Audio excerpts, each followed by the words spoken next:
We're going to get started. Welcome to City Hall. If you have not signed up, we do have a sign-in sheet at the back and the front of the room. If you're here to speak on any item or would like to speak during public remarks, please add your name to the list. Thank you.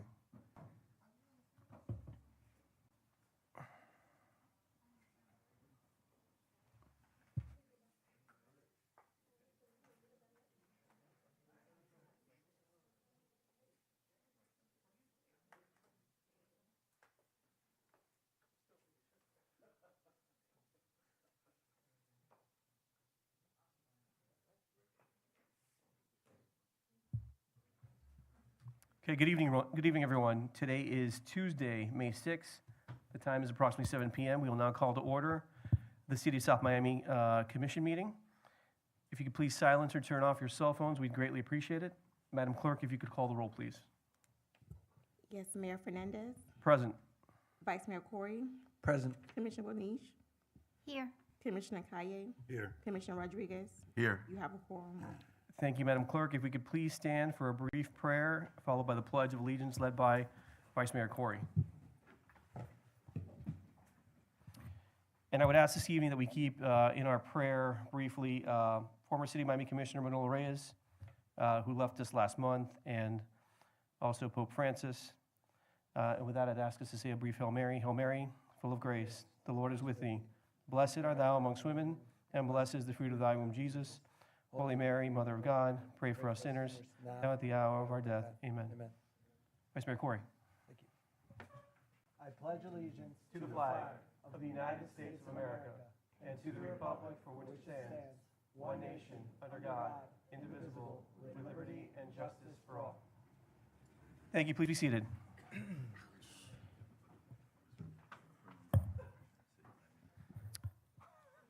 Madam Clerk, we have no presentations this evening. No. Are there any add-on items, please? Yes, one Community Redevelopment Agency discussion. Thank you. Colleagues, any objection to adding on item F1? No, Mayor, no. Nope. Seeing no objection, we will consider that item added on to tonight's agenda. Madam Clerk, are there minutes to be approved? No, Okay. not ready. Mr. Manager, your report, please. Yes, sir. Madam Deputy is going to provide the report. Madam Deputy Manager, you're recognized. Thank you. Good evening. Good We have evening. some new and exciting programs in our Parks Department. First, we have a music production workshop that's going to be hosted in the Mobley Building on Tuesday and Thursday nights, and that's absolutely free for South Miami teens ages 13 to 17. We also have a junior lifeguard program for any kids who are interested in learning lifeguard skills and water safety. They can get their CPR and first aid. That's $50 for residents and $125 for non-residents, ages 11 to 16. Our summer camp kicks off at the community center on June 9th, so that's daily activities, includes lunch. South Miami residents benefit for $50 a week. On the event side, tomorrow, in partnership with Miami-Dade Fire Rescue, we have Morning with the Medics. So that's going to be hosted by our friends at Kitchen 57. It's from 8 to 9:30. It's an opportunity for the community to meet our Miami-Dade County Fire Department that services our city. We also have the Mother's Day party at the Senior Center from 10 to 12:30 on Thursday. That's in partnership with Commissioner Regalado's office. She's donating some treats. Finally, this weekend is our second community cleanup event. We'll be meeting at Fuchs Park. 9 a.m. Volunteers are going to be split into different groups where they'll clean up South Miami Dog Park, Fuchs Park, Van Smith, and it's going to be followed by an informational session about recycling.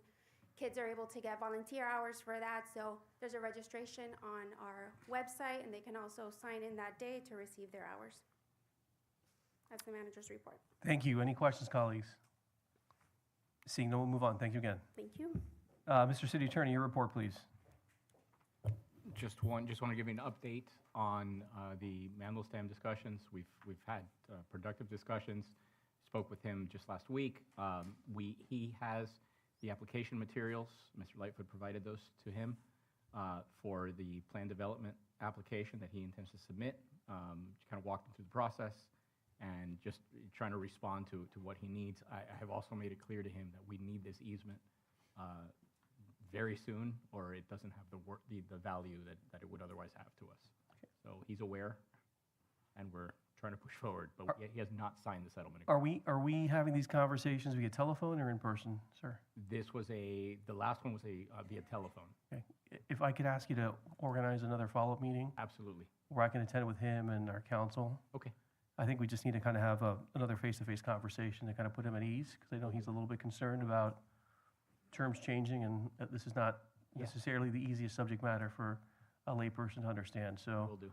if we can do that next week, I'd appreciate it. Okay. Okay? Got it. Colleagues, any questions about that? Okay. Moving on, we'll move to public remarks at this time. On the list this evening, starting off, Mr. Levi Kelly, you're recognized, sir. Please come forward.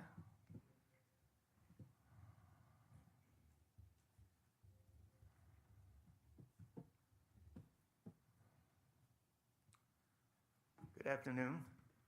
Good afternoon. Levi Kelly, 6250 South of 60 Avenue. I'm here to speak on our annual Juneteenth activities that we have every year. This year it'll be hosted again at the Bethel Gibson Center on the 21st of June, and it's from 2 to 5. Everyone is welcome. There's limited seating, so get there early, have a good time, learn a little history, and have some good food. Okay? Secondly, I was asked to announce that the Community Action Agency meeting is going to be held on the 21st of this month at the Senior Building. For those who are interested, I think the subject will continue about the proposed Marshall Williamson project, so everyone is welcome to attend that meeting. Thank you. 6 p.m.? Thank you. Through the mayor, Yes, sir. can we also have the date that we have for the community meeting on that? Is that public already? You're talking about the follow-up community? Mango lots, Yes. follow-up? We don't have a date yet. Okay, thanks. I suggested the 22nd. 22nd of May. Okay. Let's take that up after we close public remarks if we can, okay? Just so we can fix the date. Next on the list, Mr. Damian Stevens. Please come forward. Good evening.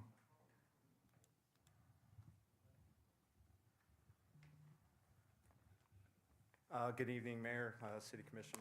I am here I just found out about this. I'm a trainer over at Bethel Gibson Community Center, and it was brought to my attention, I'd say about 2 hours ago, that there is an amendment that wants to increase the fees in which we pay to provide our services at the gym by 600%.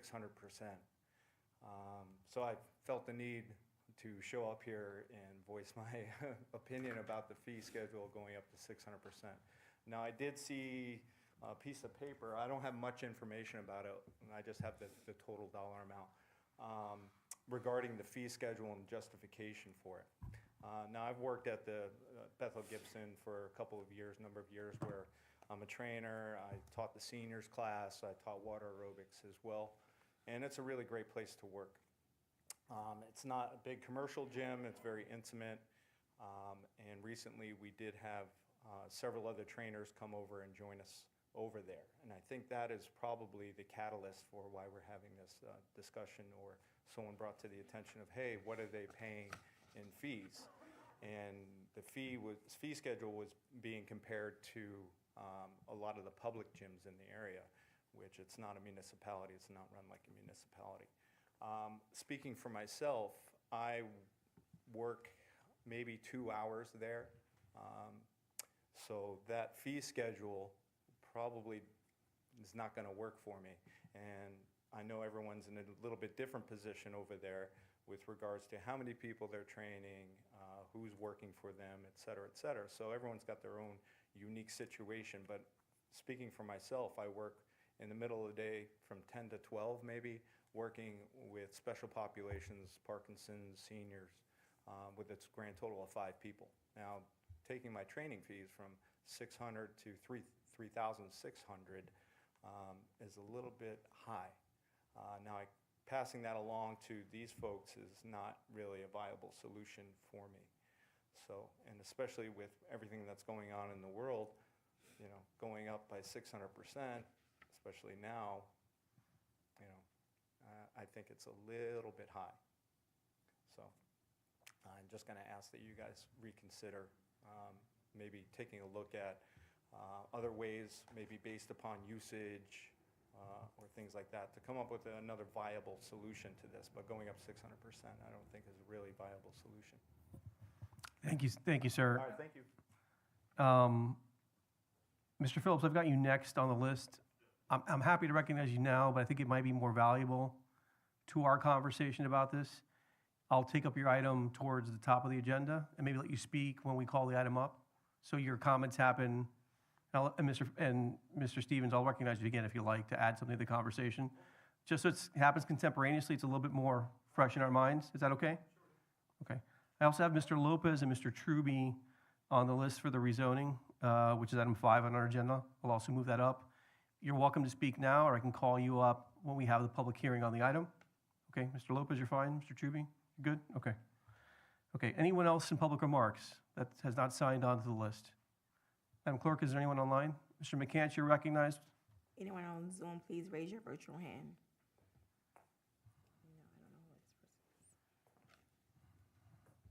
Good evening, everybody. 6210 Southwest 63rd Terrace. I was trying to understand about the date that you just said about the 22nd and following up on the Madison Square property.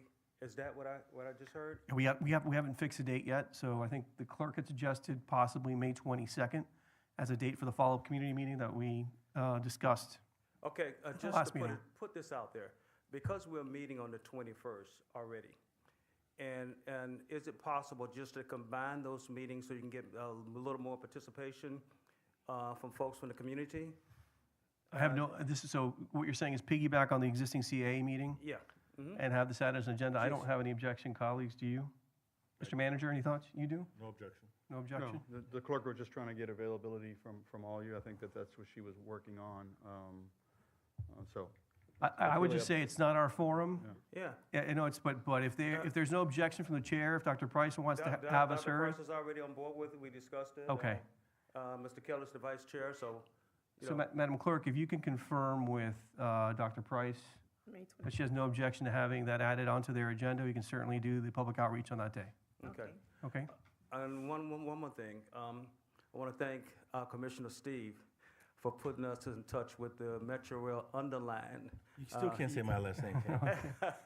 Just call him Street, that's fine. What do you say, call Just him? call him Commissioner Street, that's what I call him. Commissioner So, Street, okay, all right. Listen, thank you for getting us in contact with the subcontractors. You too, Mayor, you piggybacked on this, so they started hiring this week, as a matter of fact. excellent. So we got a Good couple news. people from the community. Good So news. thank you. Danny, thank you for getting the spearheading the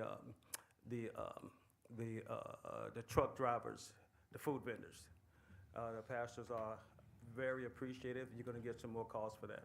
Thank all of you for voting on that issue too. Thank you, sir. We appreciate your comments. Okay. Anyone else in public remarks, you're welcome to come forward this time on any topic, whether it's on the agenda or not. Okay, seeing no one in the chamber, Madam Clerk, again, anyone online? Anyone on Zoom, please raise your virtual hand. No. Okay, seeing no one on Zoom, we'll go ahead and close public remarks. Colleagues, I think the manager wanted us to defer item 4, which is the interlocal on recycling. Mr. Manager, is there a date you'd like to defer to? May 20th will probably give enough time. I May know the 20th? attorneys Can I and get a staff motion are to still- defer item 4 to May 20th? I'll move the motion, Mayor. Is there a second? Second. Okay. Without objection, shall the item deferred to May 20th?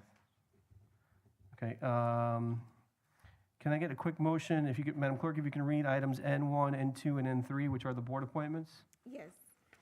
Well, I need votes on these as well. You do need votes on them? Yes. Can they be taken in together, or do they have to be voted on separately?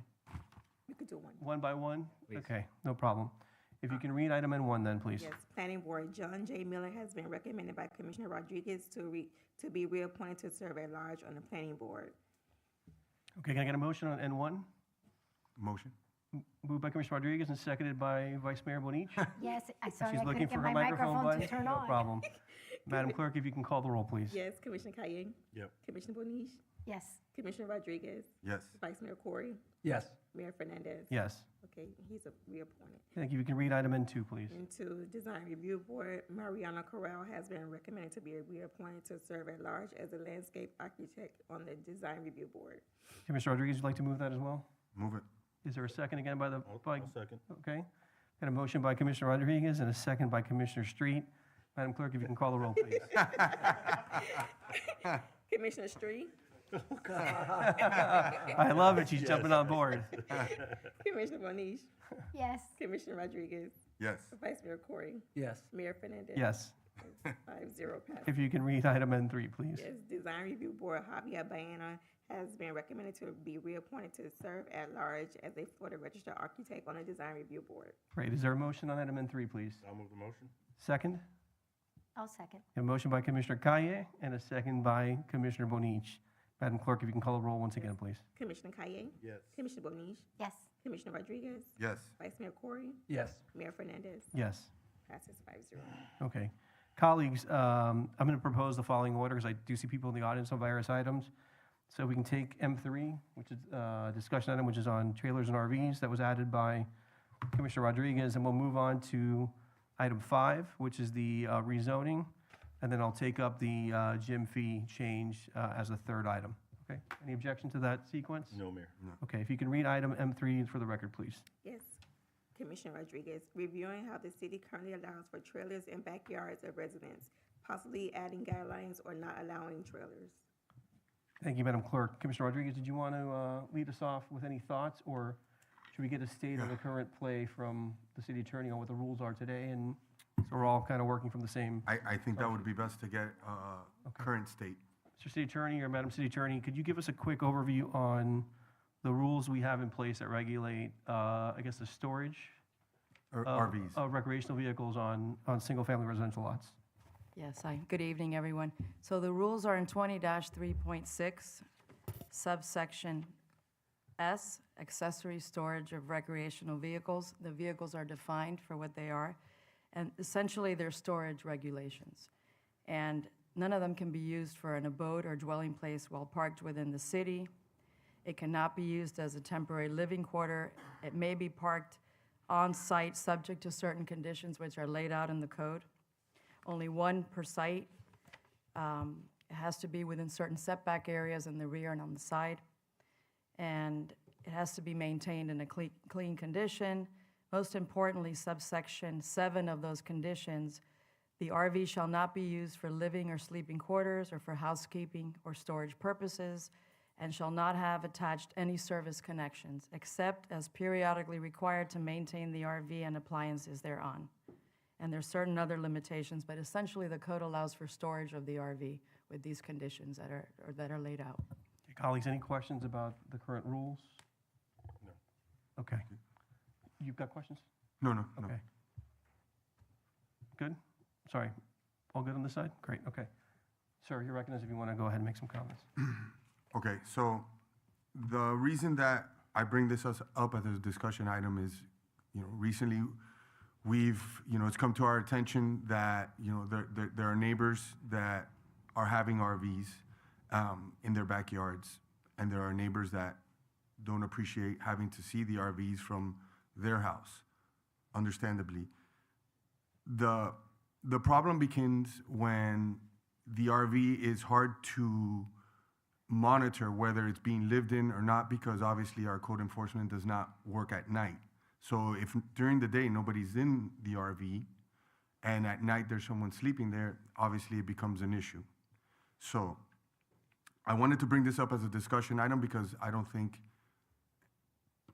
believe that it's something that anybody would want to see from their backyard, to have, an RV. Plus, there are people that probably do it for good reasons, but then, as you know, there's probably other people that can use it for the wrong reasons, renting out the RV and having people living in that RV when you're not supposed to.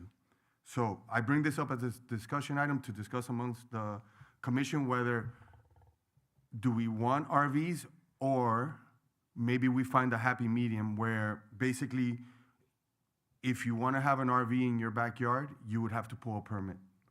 That permit would be for a certain time frame. Why? Because that gives the person, if they're using the RV if they're doing an addition, or they have a family member that's living with them for a little bit, they can use the RV. And then for the other resident that has to see it in their backyard, will understand that there's a time frame, that it's not going to be there indefinitely.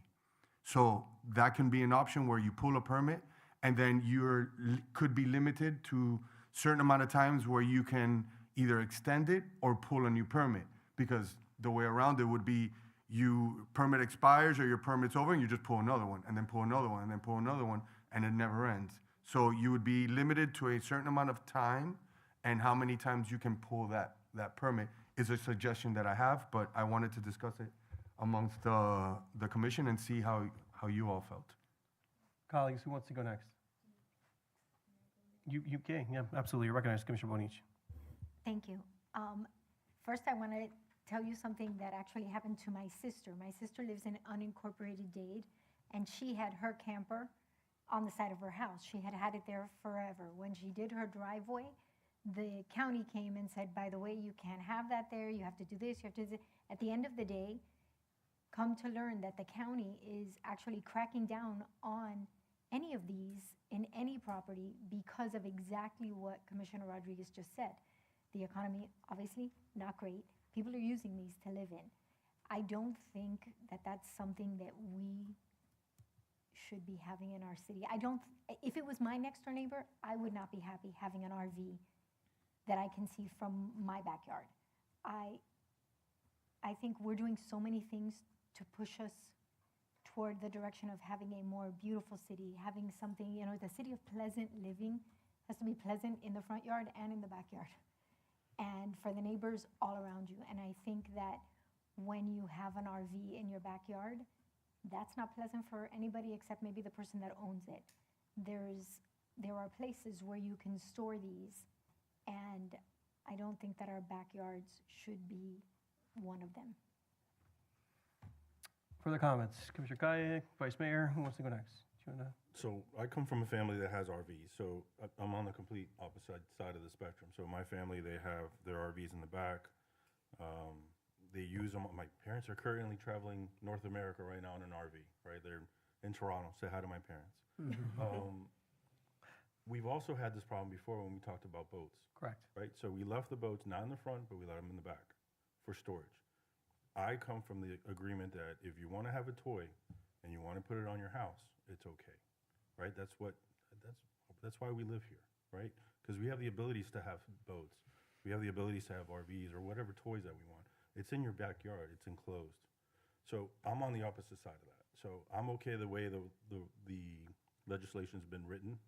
I'm not a big fan of changing it, but that's just my opinion, and that's where I come from. So I can't be hypocritical about it because we do it in our family. So that's my point there.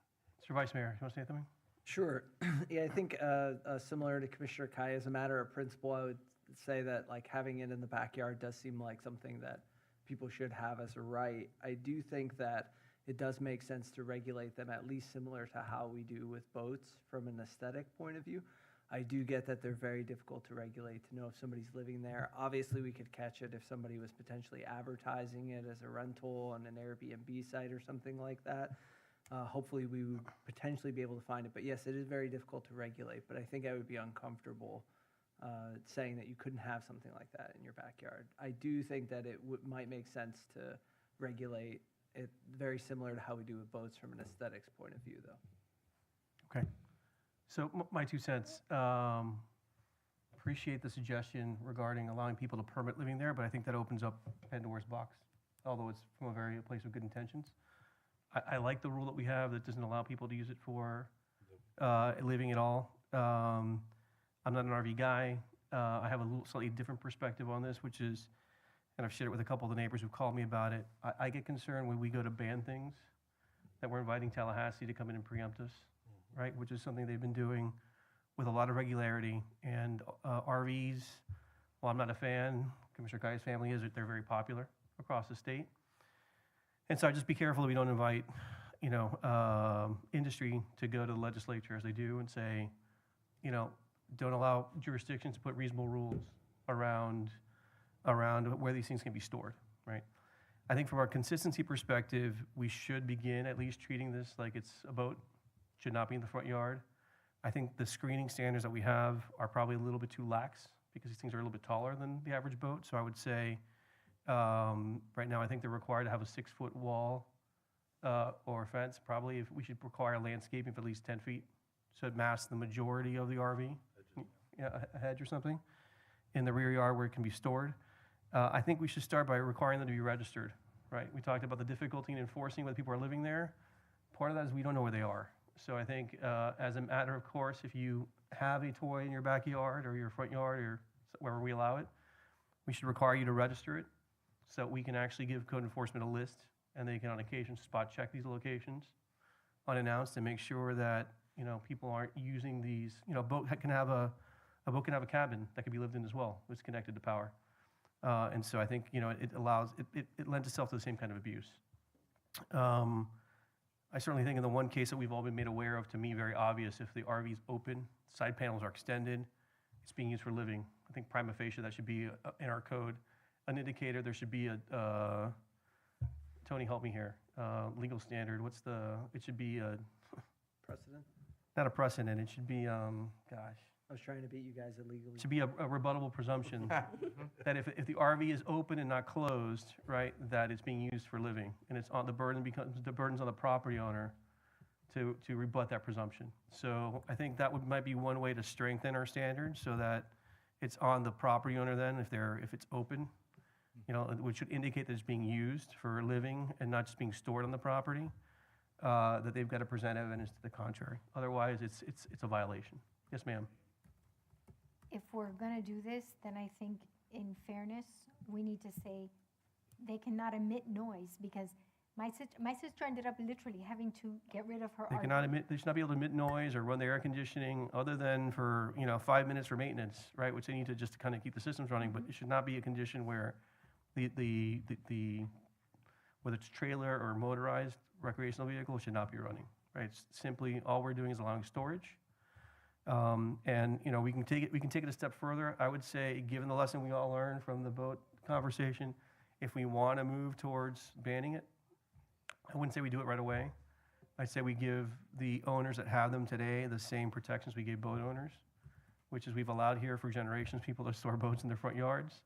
We grandfathered those people in. And I don't think I've ever seen an RV in the front yard here. I have. I saw one recently driving around the city this weekend, right? There's one that's visible to the street on a neighbor's property in my area of South Miami. I saw another condition near the one that we all got an email about that frankly was more concerning to me than the one we got the email about, frankly. So I reported to code enforcement. I would say we should think about if we're gonna move towards, it being a more pleasant condition, to use your language. If we're gonna go that far, we should give people that own one, are the registered owner of the house and the vehicle, the chance to continue to own it for the duration of their time that they own the home, as we did with boats. With boats, we've allowed people to keep them in their backyard. So we are treating toys, to use Commissioner Kaya's term, slightly differently here. Again, it's a policy decision on the part of this board.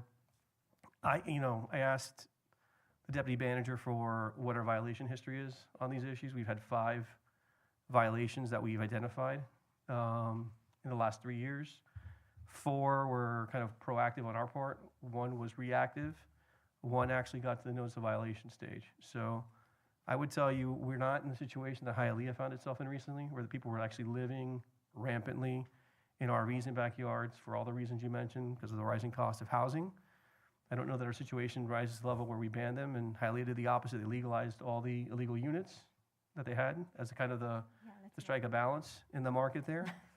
But my suggestion was that we should definitely start with registration so that we know where they are, and then we can go from there. And certainly I would say registration and enhanced screening would be the 2 things I'd like to see in the short term if we want to go staff that direction.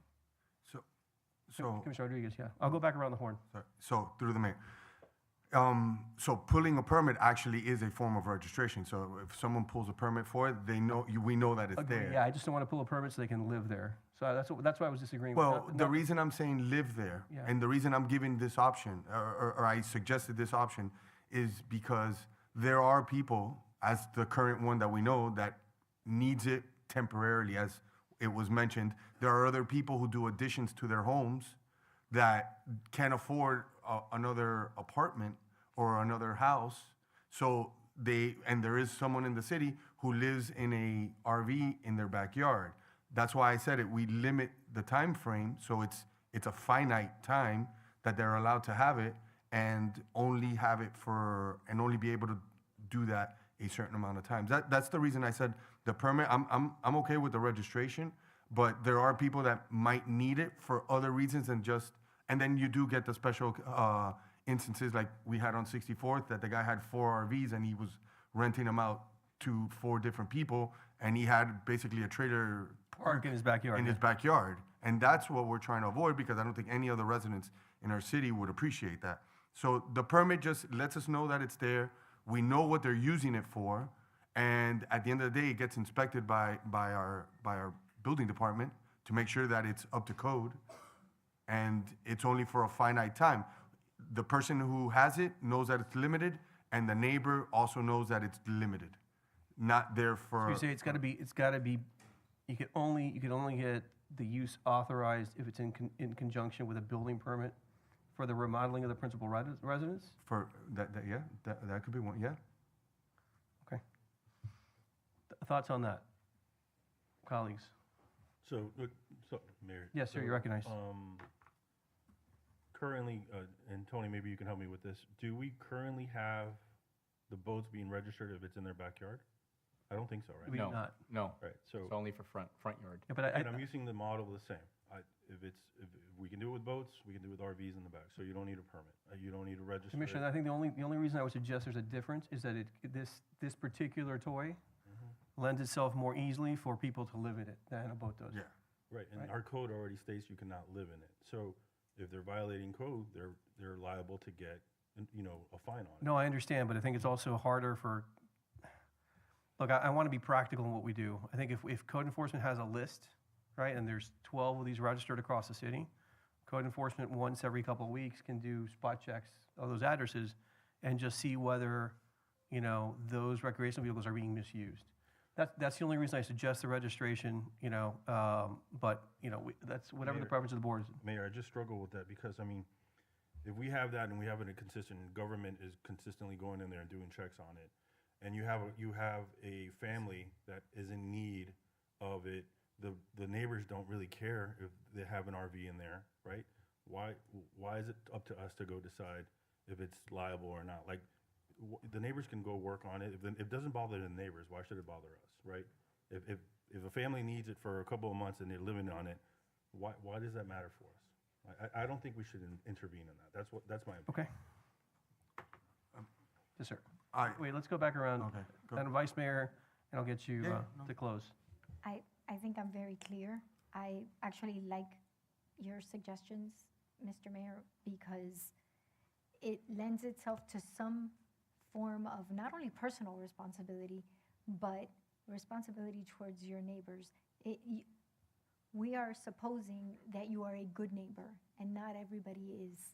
And so if we have guardrails for this, I think it helps us be better. And so if it was up to me, you all know how I feel about them. Not having that, then having what you are suggesting is a good idea in conjunction with having something that goes higher, things that you can't see, and having it where you don't turn it on, because Unless it's for maintenance, right? exactly, unless it's for maintenance, that you don't have it on. I'm okay with that. Or Mr. in Vice that Mayor. special instance, like you're saying, when you're building your house. I just wanted to say, in this particular instance, I am also in support of the registration, just because to what was already previously mentioned, this is a situation that even if the neighbors aren't reporting it, could multiply under conditions that are currently existing. Okay, Commissioner Rodriguez, I'll let you close. There's a No, thought. I just wanted to say that, just to answer Commissioner Kaya's, for the RV, you can have a very little RV and live in it. You need a pretty good sized boat to be able to live in it. I mean, you need to get up to a 30-foot, Yeah, so as a cabin, a yeah. 36-foot boat to live in it. And even then, that's very, very, very small quarters. Where if you get a 10-foot trailer, you can have a kitchen, you can have a bathroom, you can have everything in that.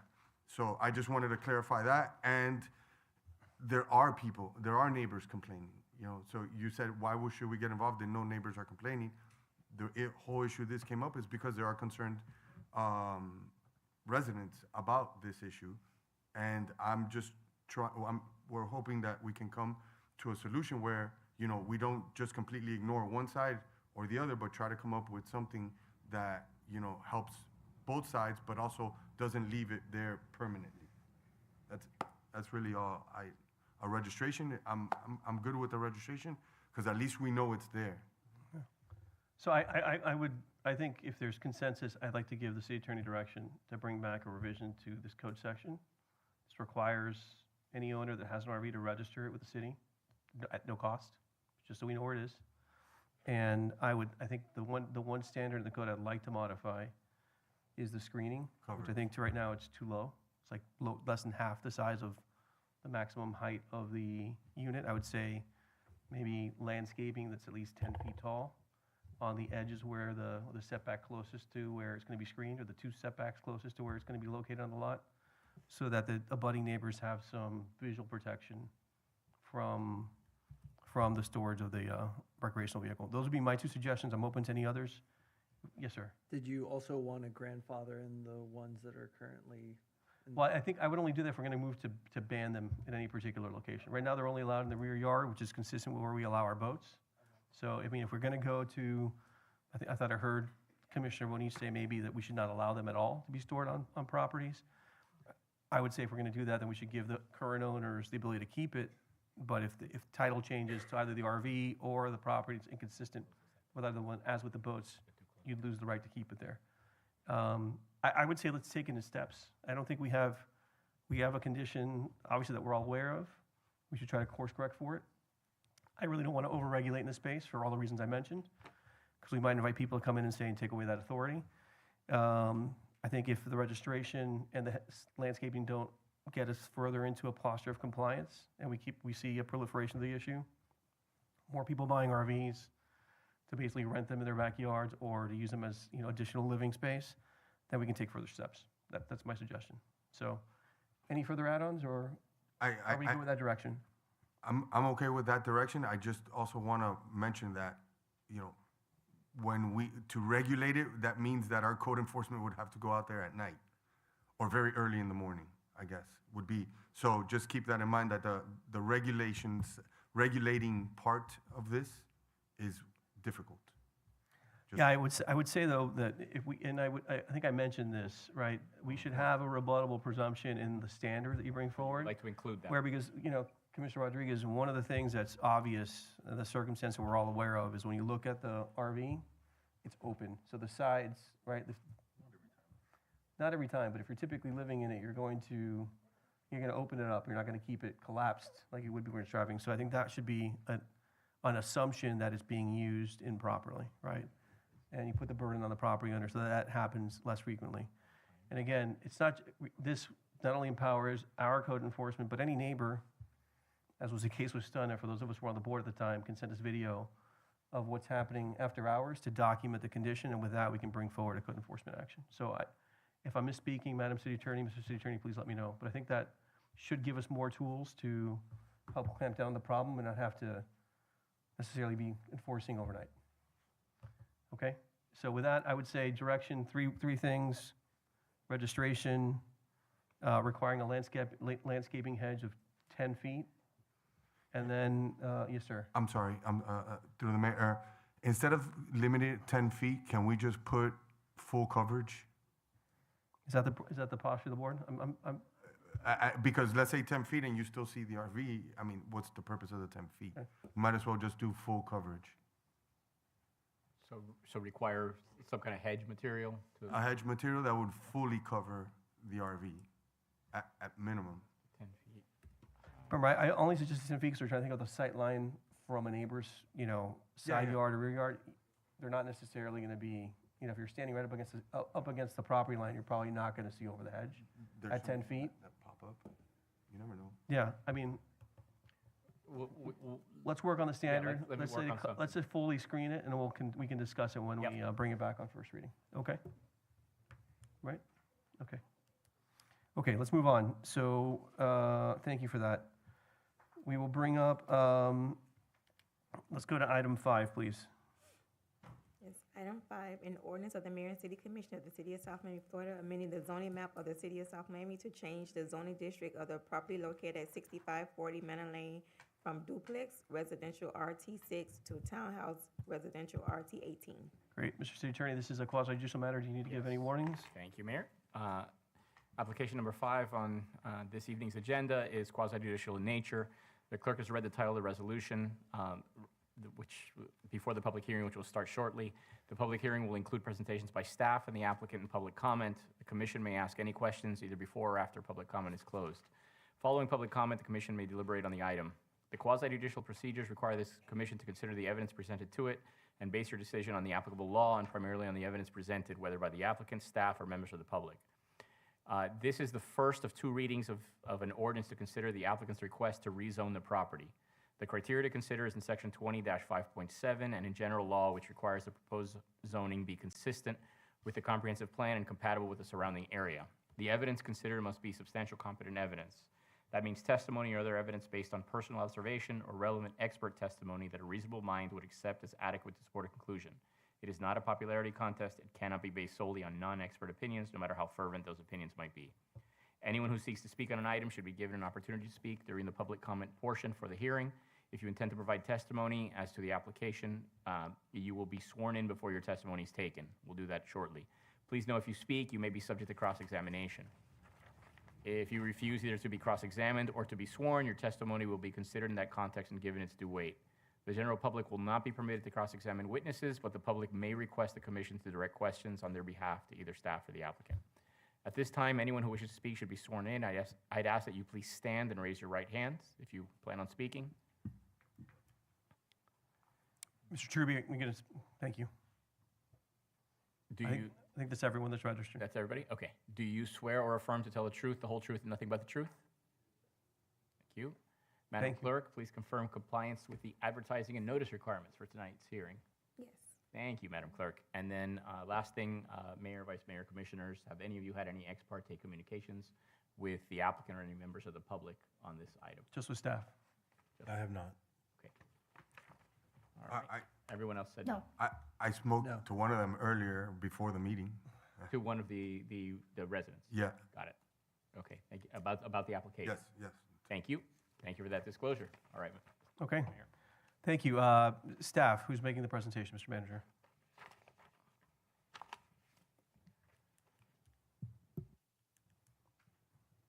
Good evening again. If I could just ask you to, for purpose of the presentation, unless we want to start from the beginning, can we focus on the modifications since the last time we saw this a month ago? And, yeah, that would be helpful. Thank you. Okay, no problem. Good evening, Mayor, Vice Mayor, and Commissioners. My name is Craig Pinder, Senior Planner with Calvin Giordano and Associates, Consultant for the city. So as we know, this item was heard last month on April 1st, and the applicant has made some changes to the site plan, and we are going to speak about that a little bit today. The item before you is to rezone the property from duplex residential RT6 to townhouse residential RT18. So some of the changes that the applicant made, first of all, the applicant reduced the total number of units from 6 units to a total of 5 units. Another change that was made, each unit now has its own parking garage, and each parking garage will be able to house 2 vehicles. Another change that the applicant made to the site plan is that there are no on-street parking spaces proposed any longer. And a big one that I think the applicant proposed is to split the mass of the building into 2 separate buildings, which helps to reduce the visual scale or visual appearance of the building. Those are the main changes to the application. The rezoning is still consistent with the city's code, and staff still recommends approval by the City Commission. If you have any questions, staff is available. Colleagues, any questions on the site plan and the application? Mr. Kaya? No? No, I'm good. Are you sure? Okay. Mayor, if I could add one thing. Please. I've distributed copies of the covenant that the applicant has submitted to try to address some of the concerns that were raised last time. He has limited the proposed height of the townhomes to 2 stories or 35 feet from finished grade. He will provide a minimum of 2 parking spaces on site, whether in garage or in open-air parking spaces.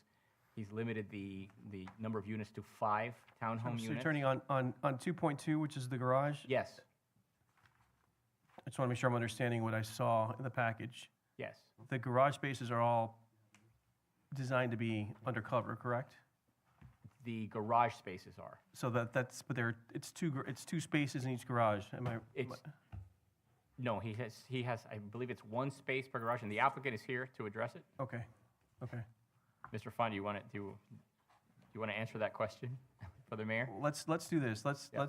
We'll let you summarize, and we'll bring you up Okay. to make a presentation. You can clarify these issues for us. All right. Okay. So he's limiting the number of units to 5 townhome units based on the plans that you have there.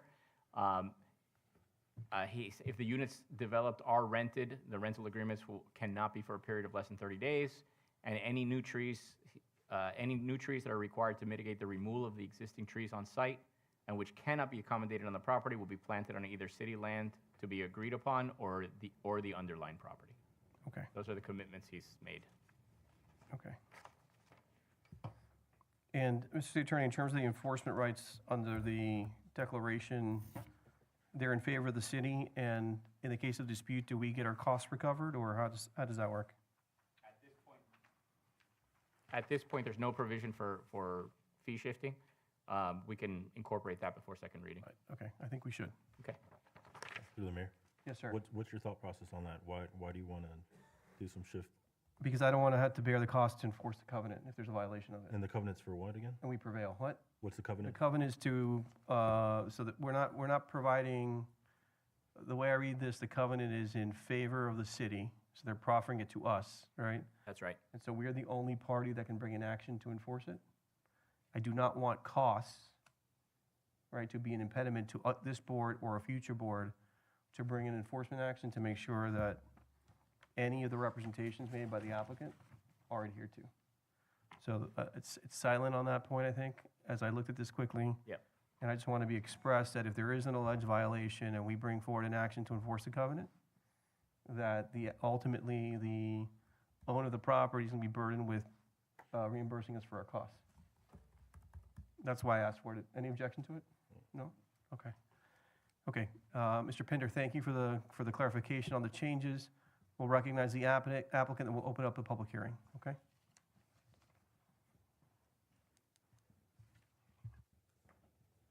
Good evening, Mayor, Commissioners, and staff. Javier Font, Somi Line, Somi underlined, 4533 Ponce de Leon Boulevard. Thank you for the opportunity.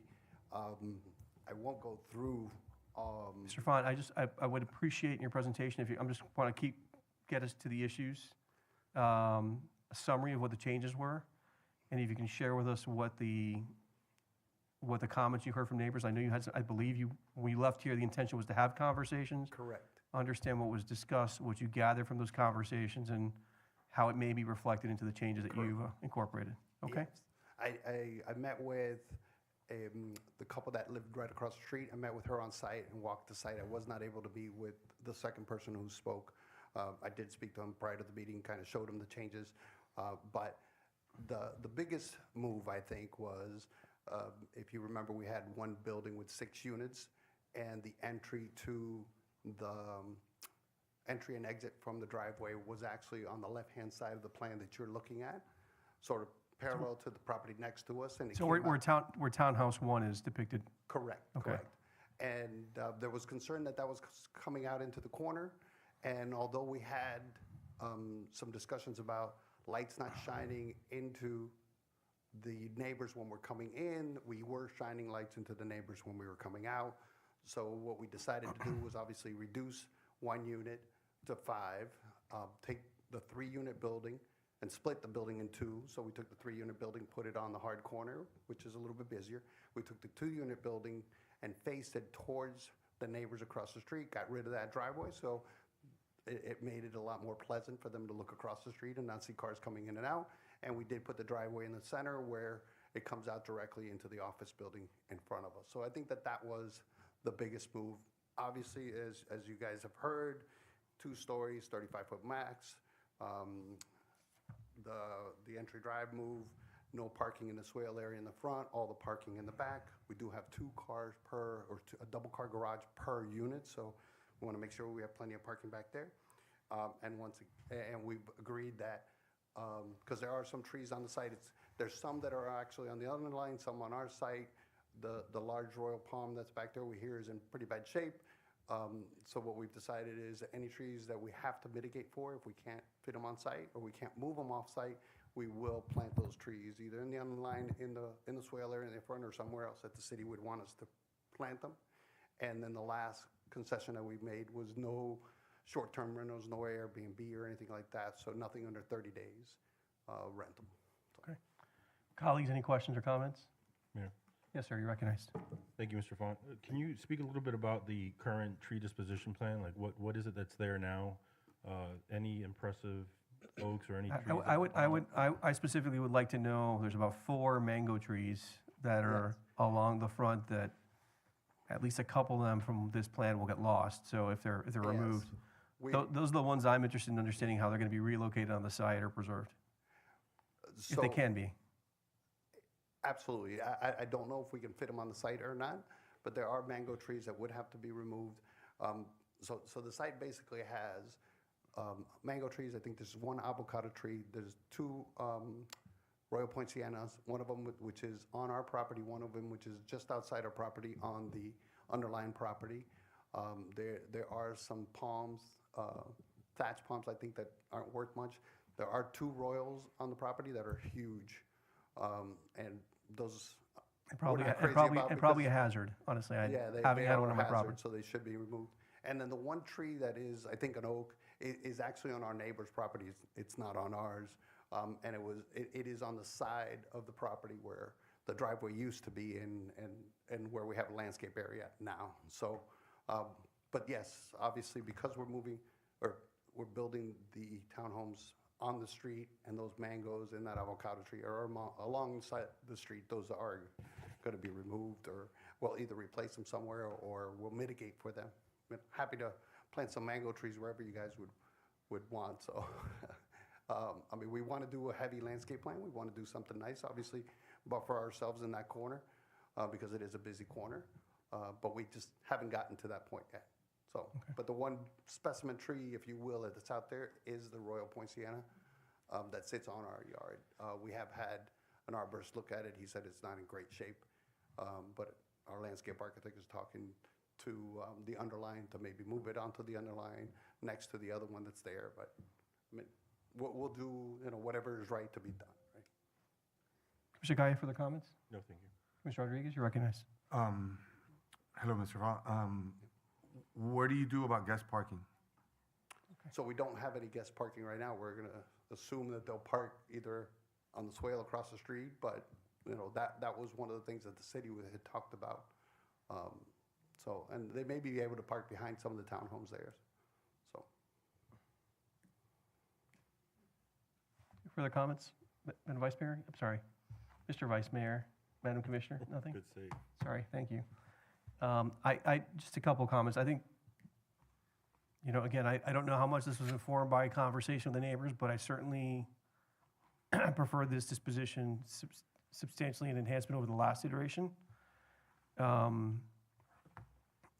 I'm very interested to see how we can preserve, those are very mature, seem to be very healthy, mango and avocado trees. I mean, I think after the storm this weekend, was driving down and ran across the manager. We had a ficus tree fall on Manor Lane, and there are people out on the lot actually picking up, fresh fruit that had just fallen off the tree over the weekend. So if those can be either, if you can keep them on the lot in the open area at the I guess it's the southeast corner of the lot, if my direction's on off, or we can relocate them somewhere else in the city, that would be my preference. I think we should work on the language in 2.5. I think the last option should be any sort of cash payment mitigation. That's the least desirable outcome from my perspective. So we can work on modifying your proffer in 2.5 and maybe get you some suggested language. Okay. I wanted to ask you, in terms of the drive aisle, which I think is a very elegant way to push any traffic towards a commercial use as opposed to into the neighborhood. Is that going to be access controlled, or is it going to be open? What's the, It's open right now. We're not Okay. assuming access control because obviously we don't want to back up onto the street, so Okay. we're not assuming. so yeah, I think if that's open, it's a preferable condition as well. And then I think, I am concerned about guest parking. We're probably going to we do need to come up with a solution for at least a handful of spaces. Maybe We'll one look at per, that in the back.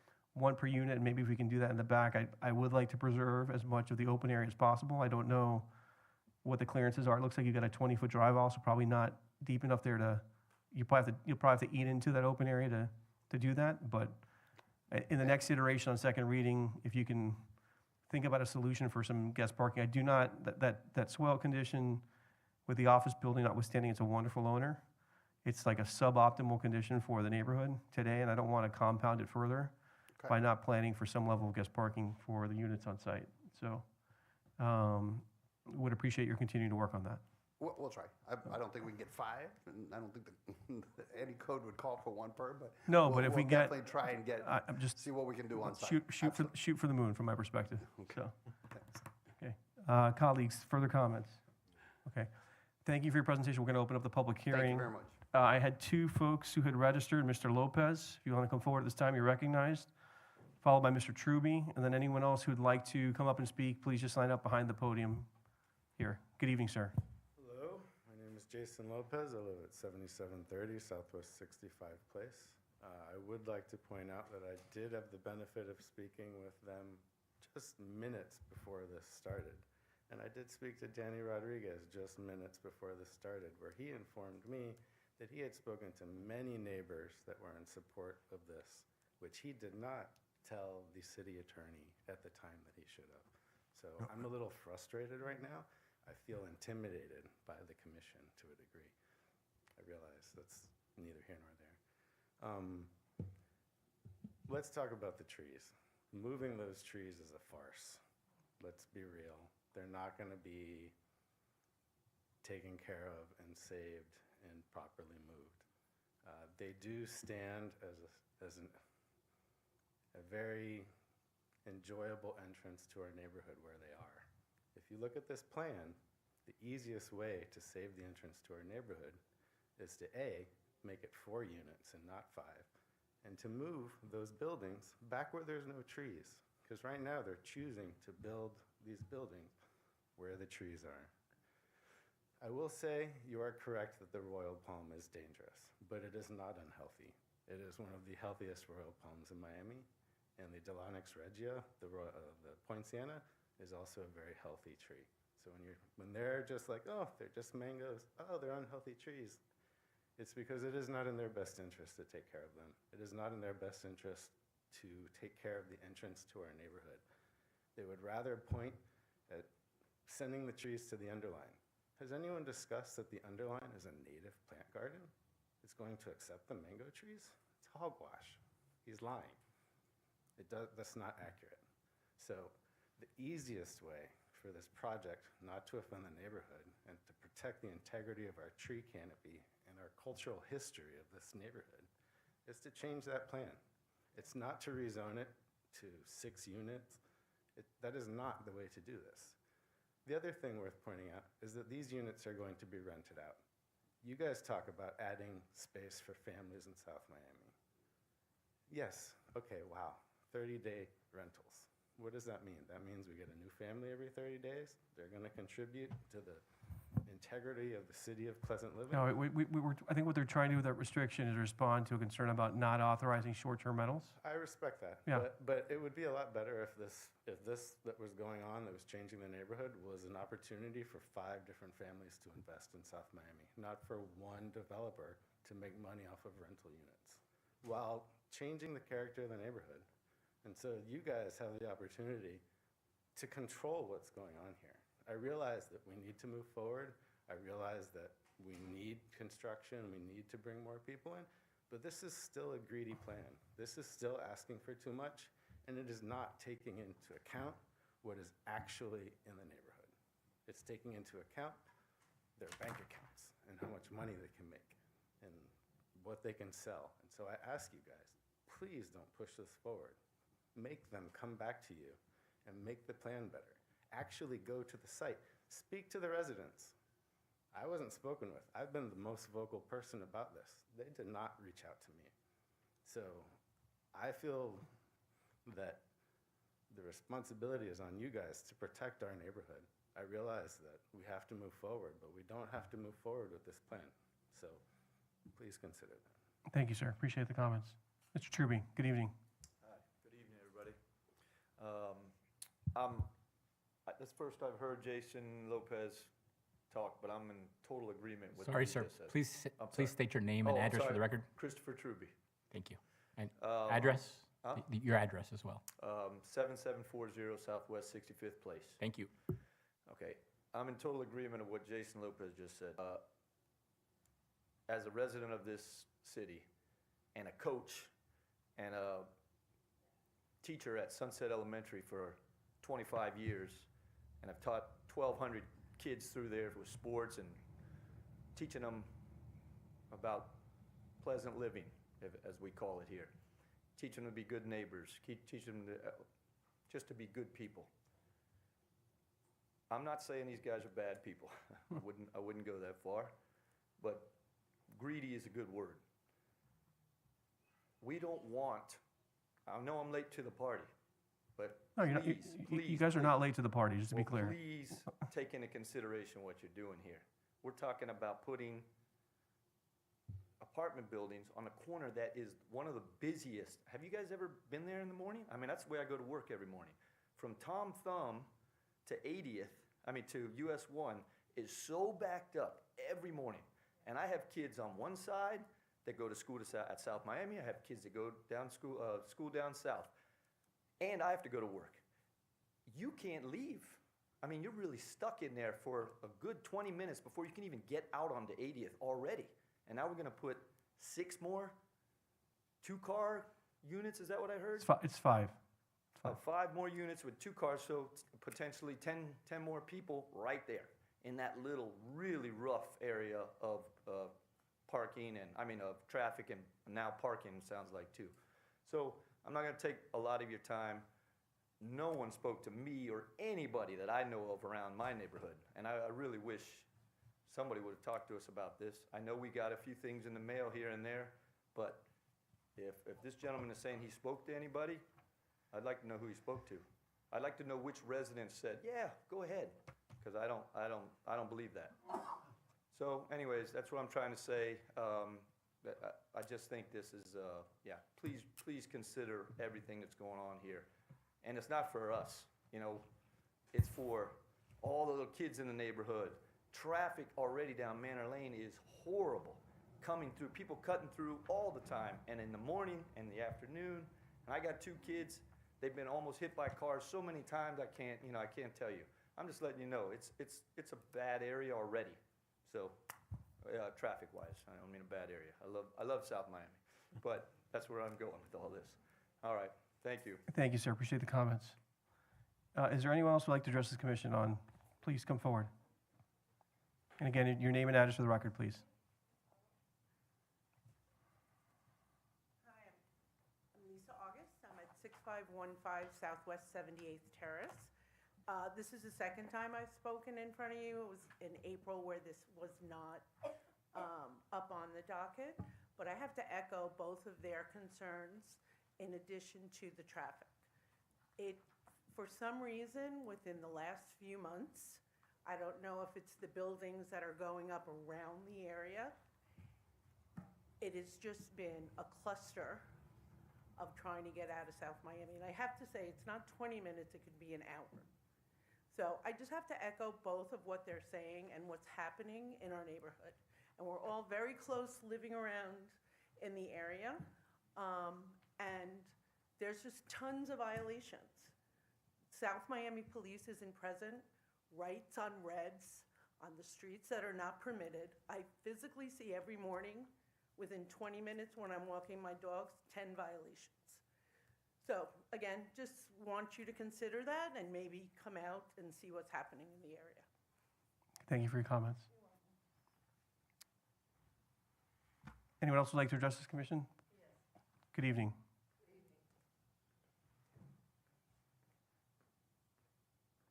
My name is Nancy Edwards. I live at 75 61 Southwest 65th Place. I've been a resident of South Miami since 1961. And to put that into our neighborhood would be absolutely criminal because you would be destroying the mango trees. And I remember when I moved into the neighborhood in 1961, there was a single home there. And you're just making the city of South Miami a concrete slab. You're taking away all the natural foliage, and it's really a crime. And I really do feel it's greedy. It's very greedy. And what you did on 80th with all of those townhouses all the way down and the traffic in the morning. We didn't approve those, ma'am. Those are in unincorporated county, just to be clear. I'm sorry. No, I'm it's sorry. fine. Yeah. It's fine. I just want to, so everyone's clear, you Yes, know. yes, You weren't here either, but just to kind of set the posture, we did defer this item for a full meeting yes. with the purpose that they can have more conversation and evolve the plan. And I think we're hearing that that needs to continue. We'll decide Yes. whether we give them an affirmative vote today to move forward. And so everyone's clear, today's the preliminary vote. The final vote would happen next month. So there's still, again, Mr. Truby said you're late to the party. I want to understand you're right on time for the party. Right. Okay? And I'm in total agreement.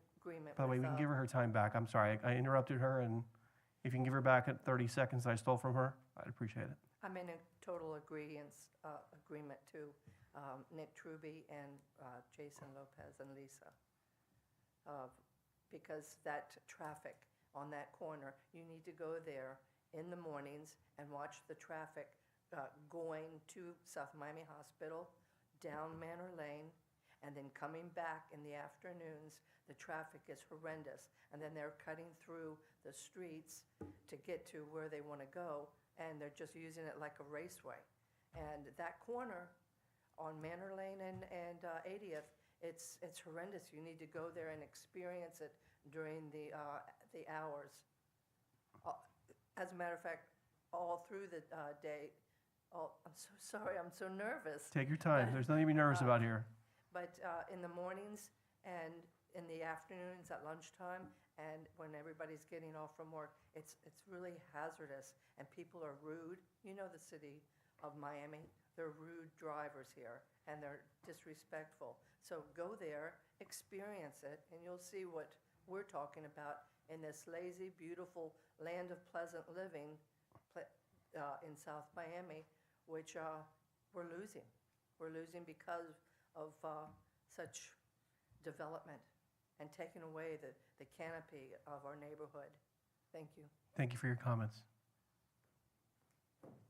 Sir, good evening. Good evening. Giancarlo Canaves, 6492 Manor Lane. I live 5 houses down from the property. I don't really have an opposition to the units. My opposition, again, like my fellow residents, is those are some beautiful trees. There is no moving those around. They're just going to be killed off if they try to get moved. Secondly, the driveway, while it solves the problem for the neighbor on the corner, they're not showing the entire scope of how that intersection works. You come off of a curb that then is a turn. It's a really awkward corner, and without showing the rest of it, that leads right out into the other street that's coming in from 67th. I foresee a lot of accidents if you put it there. I'm sorry, can you, There'd can be a lot of can you accidents. clarify? Because I'm looking at the geometry with an aerial. Right, And well, it's not on here. I thought, just to, again, since I had the chance to have a conversation with a neighbor, because we can't do that without having to disclose it in outside the setting. The prior condition was where Townhouse 1 was, if you can see on the drawing now. Yeah. I thought the prior condition probably lent itself more to the condition you're concerned about conflicts at the intersection. I never saw the original rendering, Okay. and I'm not speaking as to one's better than the other. I'm just saying that that center spot has a lot of blind spots for everybody coming around the curve when people are coming out. It's just a really hot intersection because I'm just saying it's not represented in this picture what's going on there, so it's hard to understand. And so that's just a concern for me. Okay. Its current placement. Biggest thing is the trees, and I was unaware of that they were being presented as rental properties. More so than being sold as townhomes. I don't think the applicants made any representation as to what their I don't recall. I see a finger wagging in the I only background. say it because it's been brought up in that special of 30 days and whatnot, We- which I didn't know why we're We, giving because special. so you can understand, in the proffer, which they have to volunteer, we're not allowed to regulate short-term rentals any longer by mandate of Tallahassee. So from my perspective, that's a very valuable proffer the applicant's giving, saying they're not going to do Airbnb. If they do it, it's got to be for more than 30 days. Because that would, Are they keeping the property to have it as a leased property, or are they selling off the individual we'll let them units? come back up and they can address that question. Okay, Thank you. that was my Yeah. concern, because it seemed from that wording that maybe this was gonna be a rental property where it wasn't being sold, it was just gonna be run as a rental property. And that does change the dynamic in the neighborhood, because it's all single-family homes with the exception of the motel down, on the other side of the canal, and that already becomes businesses down there. So, in that sense, it's a different concept if it's gonna be a rental property, to his point of bringing in 5 families that are gonna be, Understood. South Miami residents. So, thank you for your time. Thank you very much. Further comments? Okay, seeing no one in the chamber, Madam Clerk, is there anyone online? Anyone on Zoom, please raise your virtual hand. Okay. So with that, we'll close the public hearing. Mr. Font, would you like to address any of the comments that were made? And I would appreciate, because again, I've seen some pretty large specimen trees. I'm thinking of MG Developers Project in Coral Gables, relocated recently. But I think Mr. Lopez, sorry, if you're welcome to come back up if you want to say something. It is, but that's a challenge here, right? So I think, their comment was made about the possibility of modifying the design. As I look at the area, we don't have the benefit of a survey that shows where these trees exactly lay out relative to the sidewalk that's there, but they're pretty close to it. You have a 10-foot setback area in the front yard? So if I can address Yeah. the idea of pushing the townhomes back. Okay. So we've done numerous plans for this site. Some of the first ones that we did were traditional townhome designs, if you will, where you have 2 parking spaces in front and you back out into the street. So even if we push the townhomes back, we can no longer rear load the parking on them. The parking would have to be at the front of the townhome. So we would have 10 cars backing up into the street. Explain that to me, because the way I was going to agree with my mental obstacle, look at the geometry of the site, to Mr. Lopez's comment in terms of setting the townhomes back, probably applied most acutely to townhome 5, right? Because it looks like you're not going to get enough rear apron to allow for a movement out of a rear garage. But with respect to the others, You won't. yeah. If you push the townhomes back, and we tried it, right? There's no way to maneuver back into the town. First of all, you're going to close off the access way to them. As you can tell, if you push it back, you'll close off the access, so there's really no way to get back behind them. And you'll have no way to maneuver back there to get back into a garage. So you would have to have your parking in front, which is a traditional townhome, right?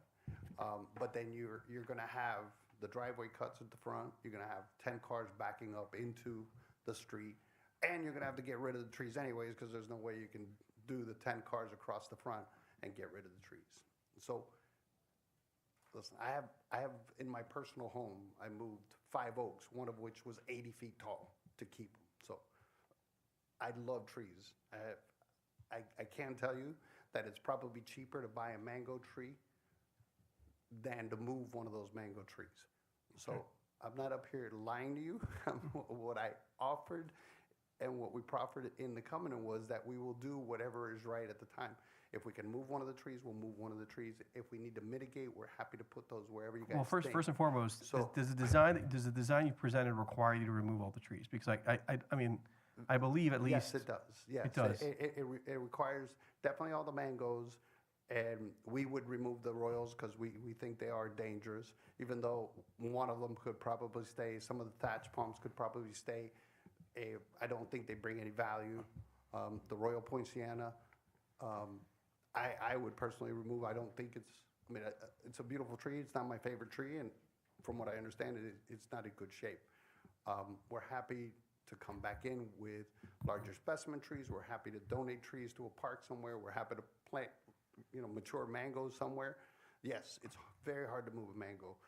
It's not as difficult to move an oak. It's difficult to move an oak, but you have much success, and it's worth a lot more to move an oak than it is to move a mango tree. It's probably easier to say, okay, I'm going to plant 2 mangoes, 2/3 the size of those mango trees somewhere else, than actually move those particular mango trees. So we're opening ourselves to whatever is right and whatever possibilities there are out there to do it. Unfortunately, it's not a huge site, and for us to get the townhomes in the front, which is what the new code is calling for, what the city is pushing for is that streetscape. So if you're walking along the street, you're not walking behind 10 cars, you're walking in somebody's front door, somebody's stoop. So it's a much more pleasant walk. If you were to walk from Manor Lane over to the Underline, you'd actually be walking in front of these townhomes and actually experiencing the architecture of the homes as opposed to experiencing the back of 10 cars, right? So we think that this is the right concept for this site. We truly believe this is a transitional site. We know that it's been land use planned for many, many years as townhomes, and that this, a duplex on this site is just, to me, it's not reasonable, right? What else? As far as the rentals are concerned, we don't know if we're going to sell them or not. That'll, we'll make that decision once we get closer, if we're able to build the project, once we get closer to finishing the project. A very strong possibility that they sell if the market is right. I don't want to say that we're going to sell them. I know we'll at least rent them. I don't know if we'll sell them or not, but I know we'll at least rent them. But we'll make that decision at that point. If we rent them, they're not going to be cheap rentals, so you're going to have people that, you would want in your community renting these. And I think that was all the comments that were made, so. Okay, thank you for your time. Thank you. Appreciate it. Okay, colleagues, who wants to kick off the discussion? Please.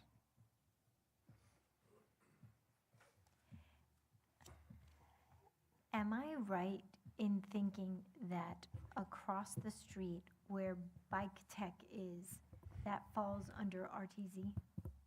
Does that fall under that zoning? I'm trying to figure out, like, I'm not sure if it's RTZ. I don't know, But Mr. City Attorney, if you know, it's definitely it's definitely zoned county. commercial by the county, but I don't know Yeah, if but it's RTZ. I don't think it's RTZ. so what could end up there? Let's look it up.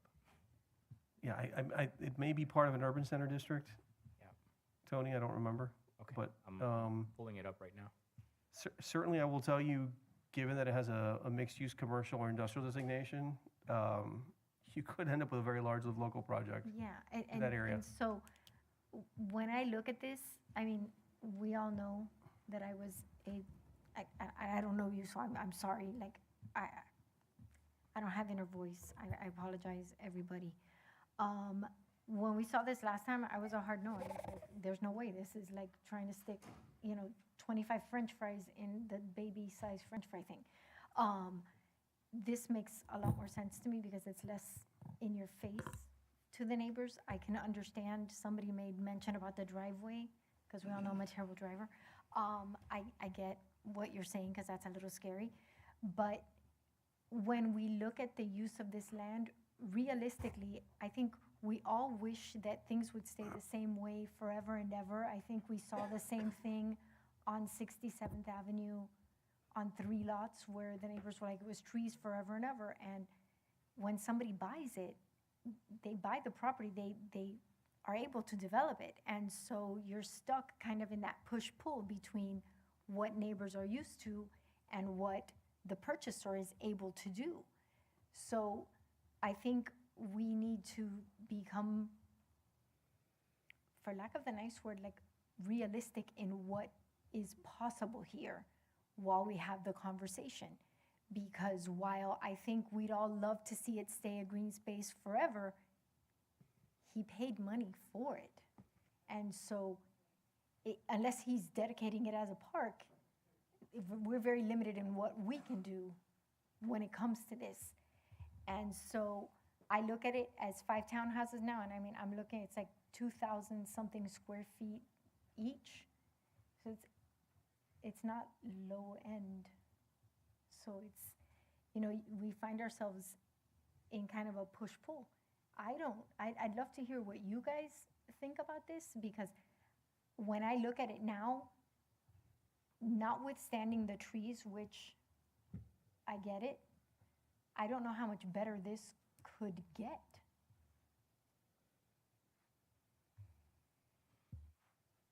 Commissioner Kaya, you're recognized. Yeah, look, so the biggest comment that I see from the residents, I mean, most people know that I am the biggest proponent of tree canopy. We've lost 10% of our tree canopy over the last 10 years, and it's ridiculous. So we are doing a lot more to bring that canopy back. It's really important to us, and we will work with the architect to make sure we enforce and make sure that the trees are either moved, protected, or grown, so we have that same canopy, if not what we have now, better moving forward. I think that's really important that the city of South Miami understands that, how compassionate and how we're moving to really bring back canopy. Saying that, I agree with Commissioner Bonich, where breaking up the facade, having 2 different buildings, you have roughly the size of one house into 2 townhouses. The comments made on traffic, we hear it all the time. You know, we do have a major redevelopment going down in our downtown, and that's always the same concern when it comes to traffic. The traffic is not controlled by us, right? The traffic is moving north or it's moving south at the PM level. So having these points of entry are not really going to affect it that much. It really isn't. I drive on that street, on 80th Street, coming back, dropping off my daughter, coming back on 80th Street so I can go back into South Miami almost every single day. The traffic on 80th Street is unbearable, but to make a left on 67th is not. So there's some caveats to jumping on US 1, and just US 1 is just a major artery that no matter if it's South Miami, if it's Pinecrest, if it's, you know, Cutler Bay, Homestead, they're all driving on that corridor, and it's only going to continue to get worse. What we can try to do is when we have these points of living, that they're closer to the metro station. You will see a big push, and you're seeing it now with the underline, that we want to push people to the metro stations. This is very close to the metro station, whether it's South Miami or Dayland, where it could be used a lot more. So traffic's always going to be an issue, and it's unfortunate, but this is only 5 homes. It's not a big condominium, which could go across the street. Those are the things that we cannot control. What we can control is this particular piece of land, the tree canopy that we want to protect, and the ability to make sure it looks in line with what the neighborhood looks like. So we are going to continue to do that. But the property and what the architect has already done to appease a lot of the comments that were made before, in my eyes, look acceptable. So that's my opinion on that. Commissioner Rodriguez? Marcus, are you able to put G004 by any chance?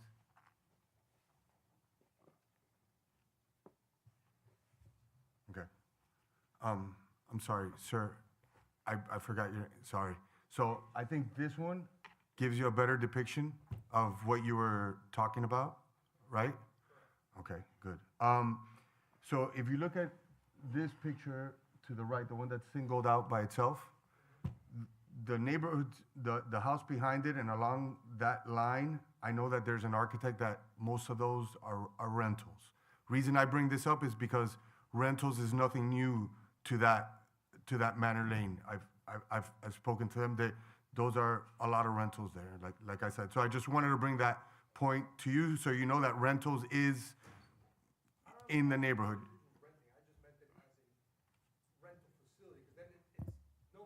Sir, I'll allow you to come forward if you want to get on the microphone, but we just can't have comments from the audience that are not captured in the record. So if you want to come Yeah, forward and, well, since he's addressing you Sorry, directly, we're having a call. that was my fault, sorry. I just wanted to address your point because I know you said. Let me just, you were- let me just oh, sorry. recognize him, so if you can put in your 2 cents, and then we'll close the public hearing again. Sir, for your name and address for the record one more time. Yeah, Giancarlo Canaves, 6492 Annie Lane. So, to your point, I'm not saying that I don't want people renting their private homes. I'm just saying it's a different component when you have 5 townhouses that are all rentals. It's just a different it's just slightly different. You know, when somebody owns a property, they may be renting it for now because they're trying to sell it. They have plans to do something else. That doesn't necessarily mean it's always going to be a rental. But when you make a facility like this that is just for, you know, leases and rentals, it's just a slightly different component. And I'm not against rentals or anything. I'm just, And again, I'm just pointing that out because you said we'll have different families coming because of the rentals. And I get your point. I'm just clarifying that those houses behind, a lot of rentals. That's it. That's all I was just trying to point out for clarification purposes. Okay, thank you. just So, to be fully clear, all those rentals houses are my father's houses. Oh, okay. All right. There you go. Then you know that they're rentals then. All right. okay, you can, if we can all agree to do the following, I will reopen the public hearing for 2 more speakers. You're welcome to come forward. Just please come to the microphone, your name and address for the record, so we can keep some order. Lisa August, 6515 Southwest 78th Terrace. Thank you. Yes, we agree that there are rentals on Manor Lane, but they are single-dwelling homes that have multiple rentals. So I just want to go on the record. I'm sorry, can you? They're single-family homes. Yes. That have rooms that are being rented. So a single-family home that are that being has rented. 5 rooms. That sounds rented. That's not worse than this, yes. Yes, that I'm sounds sorry, worse. there's like at least Okay. 3 houses that have, Can you speak It's to that, like- can you speak to that young lady with the glasses right there? And you try to code enforcement, and please let her know what those addresses are? And Because I doubt that comports, I can definitely let you know. that does not comply with I'm sure with our regulations. That's why I wanted you to go on record. Thank you. Okay. Did anyone else want to say anything? Okay, I'm going to close the public hearing without further objection. Okay, Commissioner Rodriguez, you're recognized again. I'm going to go, okay. No, I just wanted to finish off Yeah, just please, by, go ahead. and thank you, I guess, for pointing that out too. Again, I said this the last time. Townhouse is how we're trying to buffer from a commercial area like this into a residential neighborhood. It's in the downtown district, it's all around the city. That's what the zoning code, what we're trying to accomplish. That way it just doesn't go commercial, residential, and you have a single family home backing up to a commercial building or commercial space. So townhouses is the way that we're trying to mitigate that. So I think this is a very nice project that you guys have presented. Ultimately, I do say to the residents, are we close enough for a live local here? Or because if you are close to live local, be careful what you fight for, because at the end of the day, this could become much bigger and much worse than what you're getting right now. I'm just think about that. Okay, we had a clarification from the city attorney. You're recognized, sir. Sure, so that corner property across 80th Street to the south is zone BU1. BU1 would allow up to 4 stories under the code provisions. The base code provision. The base code provision, with a density of up to 13 units per acre.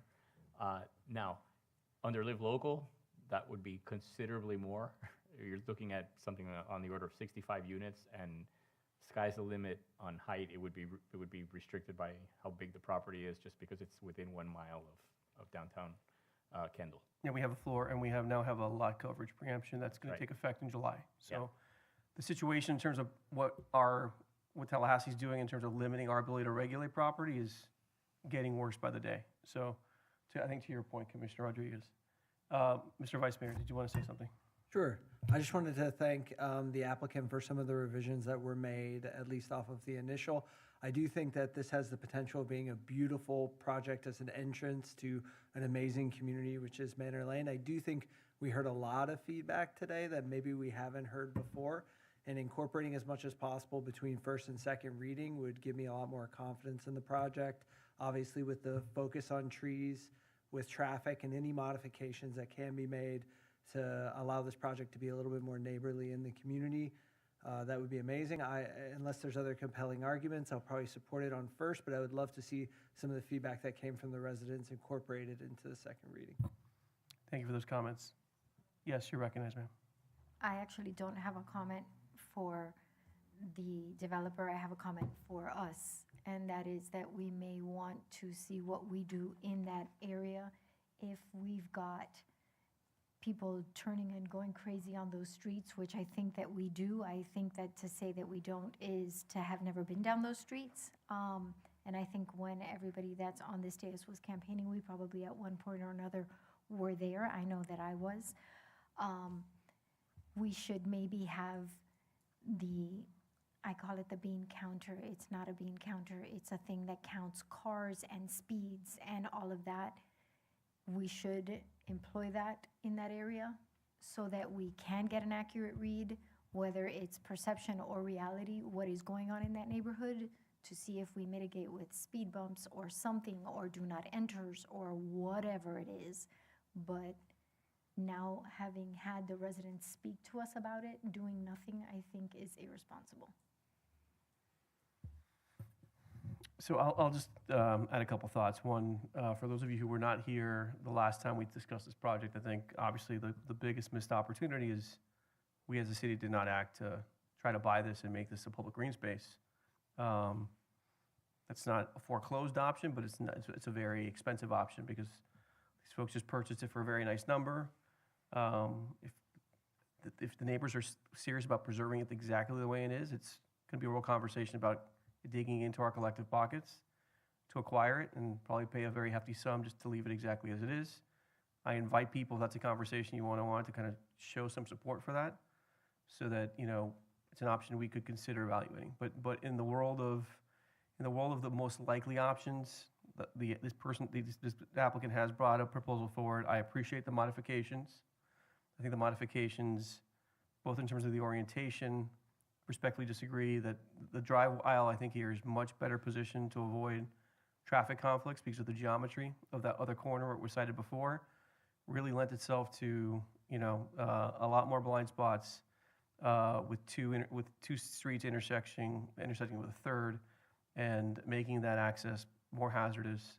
I think this mitigates some of the visual and light impact on certainly the most abutting neighbor to the north and east. I appreciate the proffer of a covenant. I think the design is very nice. I wanted to make sure if we were going to approve a rezoning here, we're approving it to a specific site plan so that if they do not build this, they're not just getting rights to build whatever. It's got to come back to be modified in the future so that the neighbors at least have some measure of protection in that regard as well, in terms of getting a good quality design product and getting a commitment on what was going to be built there. I think where I'm still dissatisfied on 2 points, in terms of the homework between first and second reading, I think I'm going to follow the lead of my vice mayor here is, I think some more conversation with the neighbors, particularly with a focus on landscaping. This is a very lush edge, and to Commissioner Gaya's point, it would be a shame to, if we're going to lose these fruit trees, to not replace the street or that street edge with, some larger specimen shade trees that at least could, preserve the character of that entrance in a reconfigured format, but certainly keeping the canopy healthy and lush at this corner. Like I said, we had a not an insignificant storm event, and literally, I think when I drove by to meet the manager out there, there was 3 or 4 people scurrying across the lot picking up whatever fruit had hit the ground immediately after the storm event. So it is a treasured little piece of dirt. I think the worst outcome for all of us is for it to remain vacant. Traffic at this intersection is a problem. I live just across the way on US 1, just off of 80th. We've got a lot of work to do in terms of rationalizing our intersections across US 1. It's not something that we're not attuned to. I think traffic has been worse lately because we have a lot of MOTs, or maintenance of traffic plans, on 62nd. A lot of people are avoiding going out to 62nd right now because of the work being done to the pedestrian bridge at South Miami Hospital and the new orthopedic center that they're building north of Sunset. So I imagine right now that condition is probably worse than it's been in recent memory because people are trying to avoid having to triangulate around that node right now. But I do think this is a fairly elegant execution. It needs some more refinement to kind of give the applicant some motivation to kind of bring something, continue to work with us. I'm going to support it on first reading. Again, but I would ask that you meet with Mr. Lopez, Mr. Truby, and others in the neighborhood with a real focus on how we're going to treat that street frontage from a landscape perspective, so that if we lose something, we're going to get something of like or better quality if in fact we move forward with the approval. Okay? Any final comments? Is there a motion on item 5? You'll move it? So a motion to approve What do we, with the proffered? With the proffer. I think you just laid it out really well. Okay, so a motion by Commissioner Bonich to adopt it and accept the proffer. And I would like to work on the language, Mr. Attorney, in 2.5. And again, I think the applicant's made a representation that they're going to work into the revised site plan some amount of guest parking to try to address that issue as well. Okay? So a motion to approve, is there a second? Okay, a second by the Vice Mayor. Without further discussion, Madam Clerk, if you can call the roll. Yes, Commissioner Bonich, Turn off my microphone. Yes. Vice Mayor Corrigan, Yes. Commissioner Rodriguez, no. Commissioner Kaye, Yes. Mayor Fernandez. Yes, Passes first reading 4-1. thank you. We'll see you here all again in a month. Okay, let's move to item,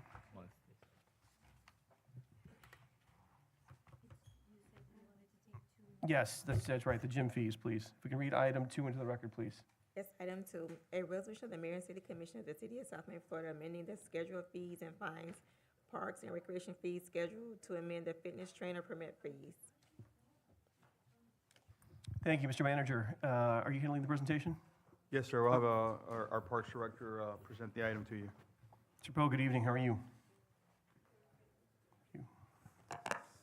Pew, good evening. You, I know I always want to say Poe, I'm not sure why, I apologize. As soon as I said it, I was correcting myself. Good evening, Mayor, Vice Mayor, Commissioners. Thank you, Manager. Staff recommends increasing the fitness center personal trainer permit fee at the Gibson Bethel Community Center from $600 annually to $300 per month, effective October 1st, 2025. The benchmarking analysis in your memo provided indicates that comparable facilities typically charge personal trainers between $400 and $500 per month for on-site training access. The proposed $300 a month rate remains intentionally below market average to maintain accessibility for community users, support local trainers who often subsidize membership fees for their clients, reflect the facility's modest size and available equipment at the community center. If approved as proposed, the program could generate up to $14,400 in annual revenue. These funds could help offset operating costs or at the discretion of the City Commission, be allocated to subsidize membership or program fees for resident youth who qualify for financial assistance. I'm available should you have any follow-up questions. Okay, colleagues, any questions of the director? Q, are we, so how many municipalities allow for non-residents and residents to use their gyms? Are we one of the only gymnasiums where we don't, that we allow non-residents to use it, or? No, from my understanding, every municipality allows Non-resident. either residents or non-residents to Okay. use their facilities, from what I know. Including trainer, or trainers is different? So some facilities, there's a few Miami-Dade County facilities that do not allow trainers. Coral Gables, their rec center, their community youth rec center, they don't allow trainers there. However, at their country club, they allow trainers there. Village of Pinecrest allows personal trainers at their site. They currently charge $400 a month for their trainers to be there. Okay, so us and South Miami and Pinecrest are? Pinecrest and us are pretty similar in how we handle our personal trainers. Not really. Okay, thank you. Further questions? Mr. Kaya, did you have one? So was it part of the, thanks, Director, was it part of the changes that you want to make also lowering the amount of trainers that we can do? Yes. So currently it's at 6? Currently, as I said, our program allows up to 8, but currently we have 6 trainers. And you want to lower that to 4? That is correct. And what's your thought process behind that? Reason for that is, one, there's the trainers, they have a lot of clients. All right, it's the first reason. Some of them, not all of them, but some of them have a lot of clients, and they are not monopolizing, but using the facility for the entire day. You know, so they're there from, let's say, from 6 or 7 a.m. in the morning, and they're spending roughly about 4 to maybe 8 hours a day at the site. So I think that's okay. However, we can't have 6 trainers doing that, or at least we shouldn't have 6 or 8 trainers doing that, because it is a very intimate site. There's limited capacity there, and we have to find some way to find a balance, I think. So yes. Okay, and then the other question I had for you, do you feel like right now we're close to capacity, or you feel like we're inundated with people, maybe from trainers or just, you know, residents or non-residents in general? No, not at all. We do have peak hours. What are those where- peak hours? Peak hours anywhere between, in the mornings from 6 a.m., or let's just say 7 a.m. to 9:30, and roughly about 4:30 to about 7 o'clock. So my opinion is a little bit different on what you're recommending to do. I attend the gym every morning. Well, I try to go every morning. It's a lie if I say I go every morning. Sorry, I apologize. I am lying if I say I go every morning. There's a benefit of having, if it's 6 trainers and if they monopolize it, there is a benefit to that, right? The benefit is that whatever the clients are bringing are paying membership fees for the year, right? So that has its pros and its cons. In my opinion, what we always try to do, and I say this all the time, is that we want to strive for the best, right? So do we want our gyms to be full? Yeah, we do. I want more people to go, and this is my opinion. I want more people to go to the gym. I want more usage of all the amenities that we have. Did I say that word correctly? Amenities? Amenities. There you go. See, I always say that wrong. Like a sea creature. It's like a sea You said creature it right. at the same time. Yes. Yeah, should just kept Whatever. going. Anyways, It's the street in you. Yeah. Sorry, I'm gonna just get it out of the system today. the point is that, in my opinion, I think that we want to do is create a little bit more of an opportunity to have more and more people come here. So if that's trainers, I think the limitation of 6 or 8 is fine. I don't think we need to lower it. I think that increasing the amount, and I understand where you're coming from, right? But I think increasing the amount on business owners that are attracting people to our gyms and generally creating a good ambiance for training, to do it 600% on one shot like that is not feasible, right? People create businesses based on an understanding of what's already there, right? So if they make a business plan and they want to be a trainer, or they're doing things like that, increasing their net rent by 600% is a little crazy for me. I would recommend to the board that we lower it to like $150, $200 a month, all right, from the $50 a month that it is now, not the extravagant $300. And if we feel the need that it's doing better or worse, we can revisit that in a couple of years. But in overall, look, I don't think the gym's full at all. I think that whatever we can do to attract more people to our facilities and understand what we're doing, it's all pros. So that's just where I stand on this. Vice Mayor? I certainly trust the wisdom of our great Parks Director. I do, in some ways, I agree with Commissioner Kaye in that maybe just to make sure that we're not, we still have the demand that would be necessary to have the trainer, maybe going to the $150 a month. And of course, we want to be fair with our facilities and how much we're generating, especially if it's business owners and not residents necessarily involved. But yeah, I think I would be a little bit more comfortable with that $150 a month type of setup, just because I'm concerned if we go too high, we'll run out of demand. I'm going to reserve my comments and questions for after we open up for public hearing. So no further questions. You want to ask something? You're recognized. When this first came to my attention, it didn't have anything to do with money. It had to do with people in the gym. And I think somehow this moved around, did whatever it did, and we moved away from, at least in what I've seen, we've moved 100% away from anything having to do with a number per trainer, and now we're looking at a fee. I agree with Commissioner Calle when he's saying we had, and I think we continue to have, an underutilized space. And for whatever reason, we tend, and I say this historically, not you. I think it stems from this dais historically.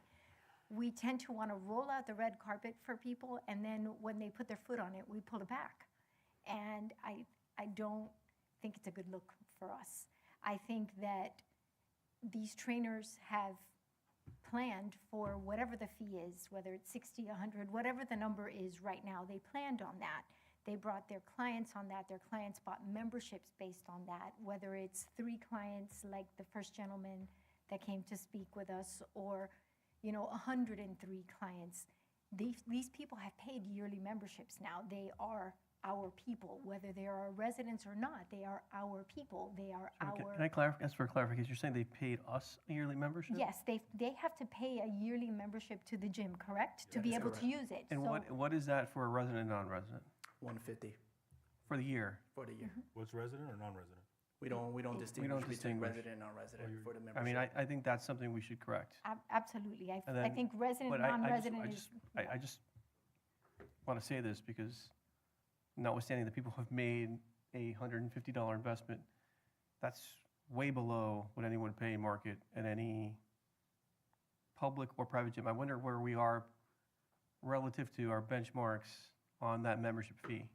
I would guess probably at the bottom of the market. But It or close to depends the on, bottom. it depends on who you look at. If you look at it, let's say a Planet Fitness, $10 a month Yeah. for, If you're LA Fitness or, certainly Lifetime, I mean, again, not that we're offering those kind of facilities, we're not offering those Yeah. facilities. Let's not go crazy. But it's still, $150 a month is still very But modest. it doesn't take away that they came to the South Miami Gibson Bethel Center and paid their yearly membership.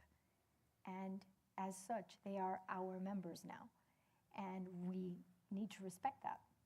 And so I think any changes that we're going to make, number one, they definitely need to be phased in. This very, very big change in a very short amount of time, I don't think is fair to a business plan for any of the trainers that we have. Number two, if we're going to do something like this, I don't know that we are even talking to where we originally started, which maybe I'm wrong, but I don't see it there. So Vice Mayor, Commissioner, 2 of your points. One, we are phasing it where I'm asking or recommending that this be implemented October 1st to give them time to make the adjustment, et cetera. Number 2. Mr. Director, just on that point, is that at the same time when the annual memberships lapse for the members themselves, their clients? Not necessarily for their members. Okay, so that's not a fiscal year, because October 1's our fiscal year start, which I'm Correct. assuming why you picked that date. That date was picked because a couple of them actually expire on that time, and there's another 1 or 2 that expire 2 months later or so. And then number 2, to your point, yes, this started off in a totally different direction. However, we evaluate the entire program as a whole, which includes the fee. How the trainers are operating, when they're operating, how many clients they're, training at one period of time, stuff like that. So we evaluated the entire program, and the fee was included in that assessment. So then we've moved away from the limiting the numbers, and now we're in the fee? No, not necessarily. The other matters are more so of what I would call day-to-day operational matters that will be handled internally. The fee itself that I'm recommending is more of a policy issue, and that's why that's coming before you. I'm sorry, but I disagree. I think that if we're making a decision, I think we need to have the whole picture, because So I want to ask, you're asking us to approve just the fee or the policy to limit the number of trainers as well? Just the fee adjustment. Just the fee adjustment. Yeah, but it all As a kinda policy, goes I together. just want to clarify what we're doing, so, because I want to be clear, because I'm confused now from the discussion. So your decision to limit the number of trainers is one that's not part of today's action? No. Correct? Okay. I just chime in because fees are approved by this board, obviously. And so that's what's specifically before you. Understood, Yeah. okay. And it stems from originally, we had, the trainers are bringing in their clients who are paying the yearly memberships, and then they come in. And there were some complaints from a certain number of individuals that they weren't able to use the machines. So then it was like, okay, we're gonna limit the number of individuals that maybe a trainer can bring in. And then it went quiet, and then this is the part we've seen. But I think it's more of a multi-layered approach. We're just seeing kind of like, the tip of the iceberg of the Titanic. And that's why I think this is, it feels, for me, knowing what I know disjointed. First of all, I don't agree with $3,600 a year. I don't think anybody who's basing their business even 2 months ago with what we were offering them 2 months ago can kind of keep up with that, even if we're saying it's October. We should have a phased-in approach, and I think when we're saying we're trying to be best in class, I think that's great.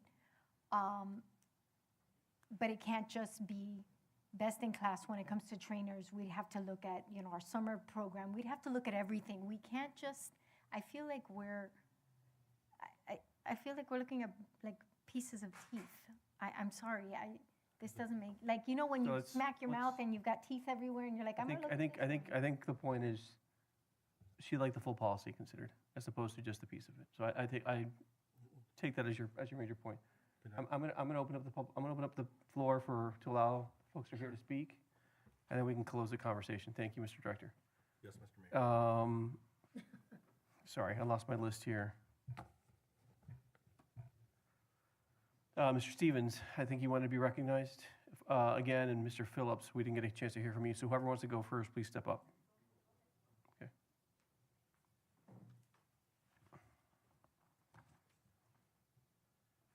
Yeah, just real quick, I think. Just again, one more time, name and address for the Damian record. Stevens, Sorry. 4051 Southwest 57th Avenue. You brought up an important point where I think it is the tip of the iceberg. I heard some things that somebody was upset, and then that started down this pathway of, well, let's reevaluate the whole program. And then the explanation just given moments ago about, well, they evaluated they're doing some evaluation to come up with these fees. Well, I'm one of those who is not a heavy user. I'm not there at 7 o'clock in the morning and going all the way through till 10 o'clock at night. I'm there just in the middle of the day for a couple of specific hours. So doing a flat rate and jumping from $600 and going up 600% is a lot. So what would you recommend for, as an alternative to kind of get your... I mean, it's a great question. You could do a sliding scale based upon usage. Now, I understand there is an issue at times during peak hours. If you wanted to limit those hours to doing one-on-one training during those peak hours, say 5 o'clock till closing, you guys got to do one-on-one. You can only, instead of doing their small group training, something like that, something more manageable. Because I'm not exactly sure what the issue is and why this whole thing came up. Was it we're overusing the facility, or it's getting too crowded? Was that the issue? That's why I asked a specific question. Yeah.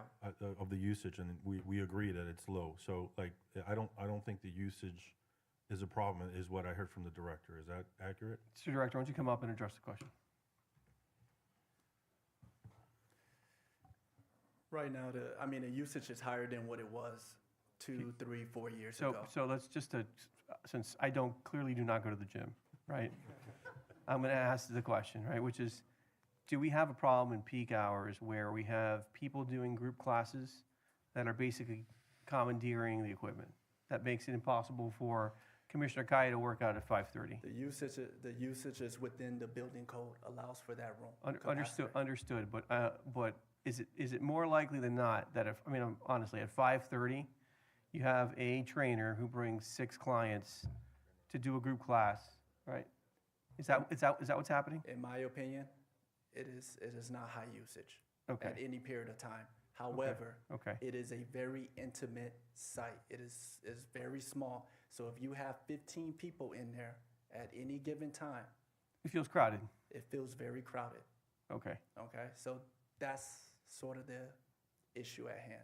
There's a handful of folks who have complained that it is too crowded in here when there's 15, 16 people, although from a building code, you can have up to 35 people in a room. However, from a comfortability or ease of use, it's best to have 20. But again, 15 people at one time, to someone who's used to that gym being a private facility, like it was Essentially. 5-7 years ago, that is very crowded to Okay, so go. then why well, let me let him finish making his comments. We'll recognize Mr. Phillips, and then I'll ask you my question. Thank you. Well, that was kind of my question. The motivation behind it is whether it was hey, we're looking for more money and we got to put some more money in our coffers and let's go to the trainers over there, especially now. I mean, we're not killing it. We're ham and eggers over here. We're wage earners. So to put this on us now is, I wish it would. Okay, understood. Thank you, sir. Put it that way. Mr. Phillips, you're recognized.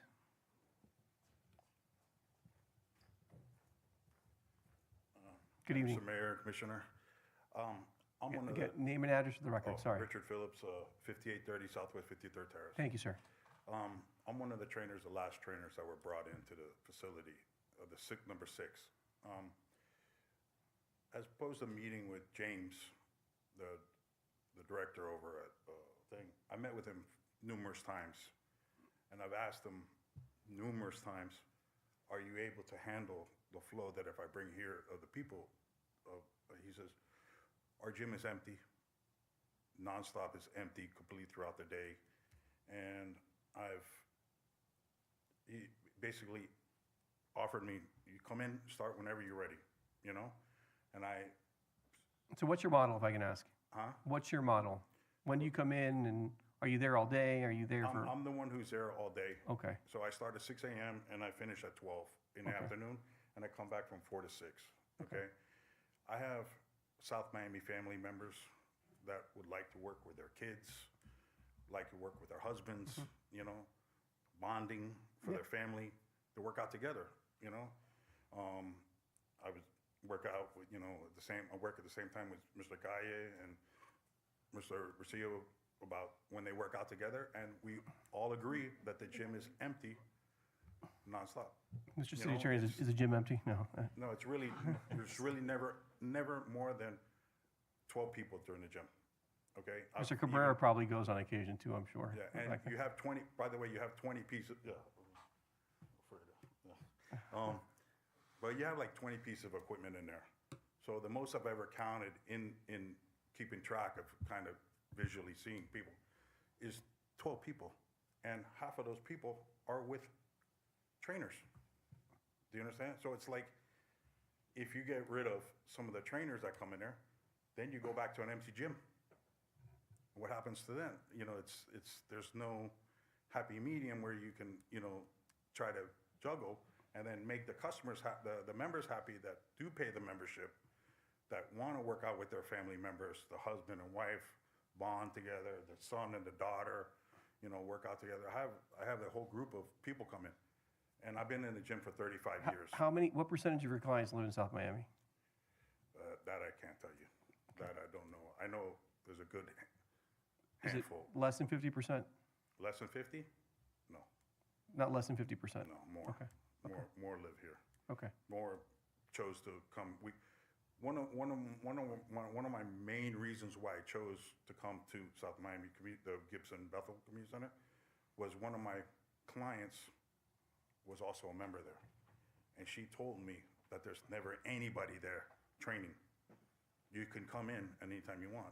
Now, adding with Steve and Damien, and there's a selective few trainers that are only there for 1 hour, 2 hours, a day, and then they leave, and then you don't see them all day long. So basically, we do have maybe 3 or 4, a little bit more range of hours in the facility. But as a fullness and as a, of the amount of clientele you have, there's nowhere near Being at capacity. the capacity that you cannot handle in there. And being Steve and Damon, we're all professionals. We've been in this industry for so long. We know how to manage a room. If there's a member that's not with a trainer and they want to use the equipment, Steve seeing me, Tony seeing me, that I get up, I said, use it. I give up the machine to let them have access to it. And I always go back to it because I can always do something else. I can modify My routine. my training, We appreciate your comments. Okay, thank you, sir. Thank you. Okay, we're gonna, anyone else who'd like to make comments on something, please come forward, sir. And again, name and address for the record. I'm Steve Arentar, 9701 Southwest 77 in Terrace. I've been in the gym now for 4 months. I really love it. It's great for me. And it's a great environment. And one thing I've noticed is that it has grown a little bit, but it's nowhere near close to capacity. Like Rick said, it's generally no more than 10 or 12 people. I think what's happened, it's perception. People are used to seeing it empty, even people that have been for a long time. Now that it's gotten some activity, they might have complained just based on it not being what it was a year ago, 2 years ago. But it's really, I haven't seen anything close to overcrowding personally. Okay. I'm one of the busier trainers. I'm there, throughout the day, and I'm teaching some of the classes there. But I just think it's a wonderful place. It's got a great environment. It's a great vibe, if you will. So I'm grateful to be there, and I think it's wonderful. I don't see an overcrowding issue personally, so. Thank you very much. Appreciate the comments. Mayor, Thank you. You may, yes. You want to ask a question? before you leave, can you give out I want everybody to know about your class on Thursday. It's really, no, listen. Yeah, self-defense. It's a Can you women's please give self-defense your- course. Yeah, I've been Thank you. teaching it for years. I've taught law enforcement and other agencies, but yeah, I teach a women's self-defense course I have to say it's very good because it teaches women how to get away more than anything else, so. What time and? It's from 6 to 8. Date? It's Yeah. a 2-hour seminar, and I would I highly should. recommend. I probably learn a lot more than what I know right now. Yeah, if you know any young females, they would, great. I feel good when women take the class because I know that that's one person whose chances of survival are going to be so much better than somebody that didn't take the class, so. I should get my daughter signed up before she goes to college. Yeah, Mhm. very good. Yeah.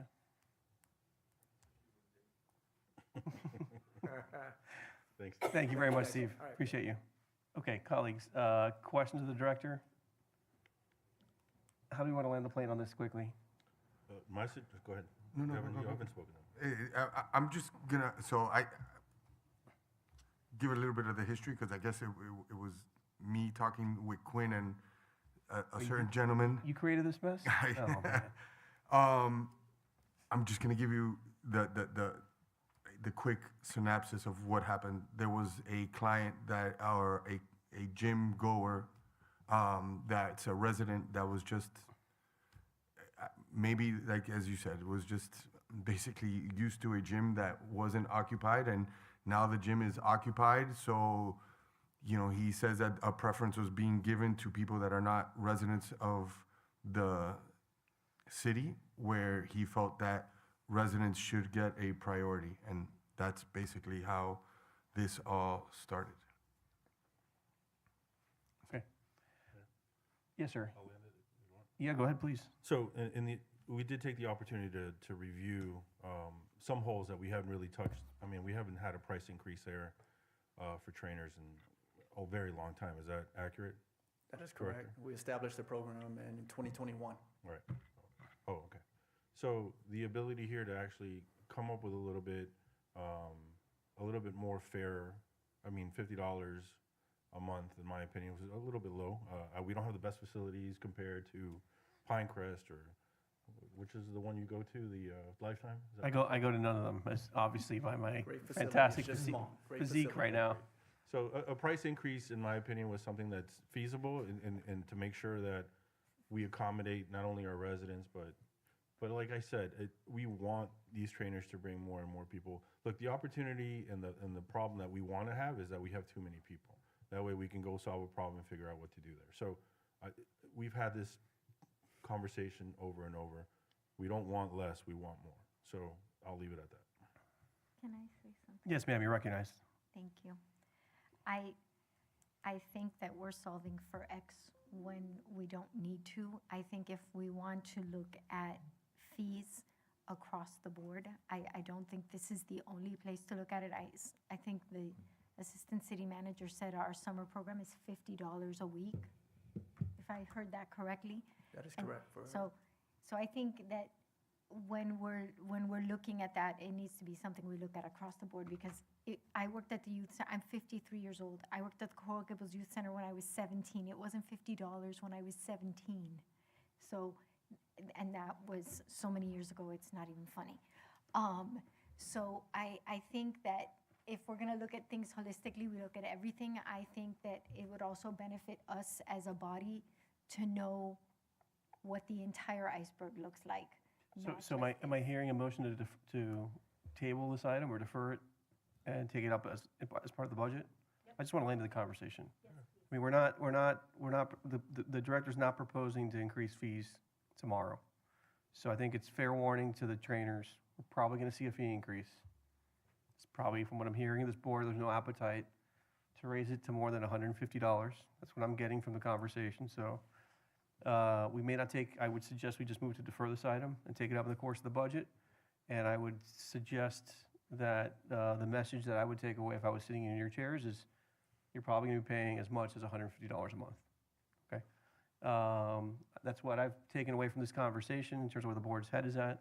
We may revisit a final number over the course of the next few months. We start our budget planning now in June, July, and adopt a final budget in September. So I would encourage you guys, if you're interested in this conversation, maybe follow it. If there is a motion to defer, unless we want to give the director some direction and finalize a fee on this one item. Okay with that? I'm fine whichever direction you all want to go in.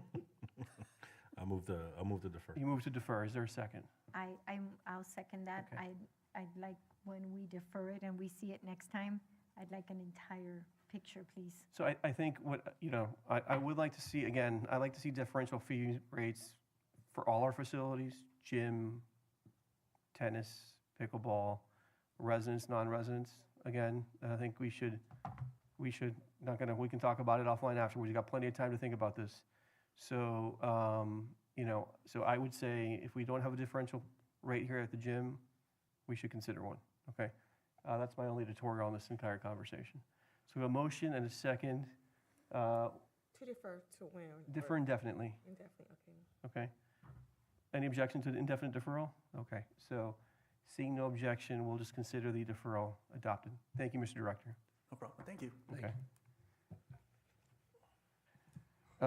Let's take up item 3, which is a public hearing item, and then we'll take up item F1, so we can get the 2 consultants that have been patiently sitting in the room out of here. So, Madam Clerk, if you can read item 3 for the record, please. Yes, item 3, a resolution of the Mayor and City Commission of the City of South Miami, Florida, approving a proposal and agreement with the Cordino Group, Inc. to perform general planning services for the development services utilizing the terms and conditions of the competitively bid City of Doral Continuing Professional Service Agreement, competitive bid pursuant to RFQ number 2023-208. Thank you, Madam Clerk. Mr. City Manager, you're recognized. Thank you, Mayor.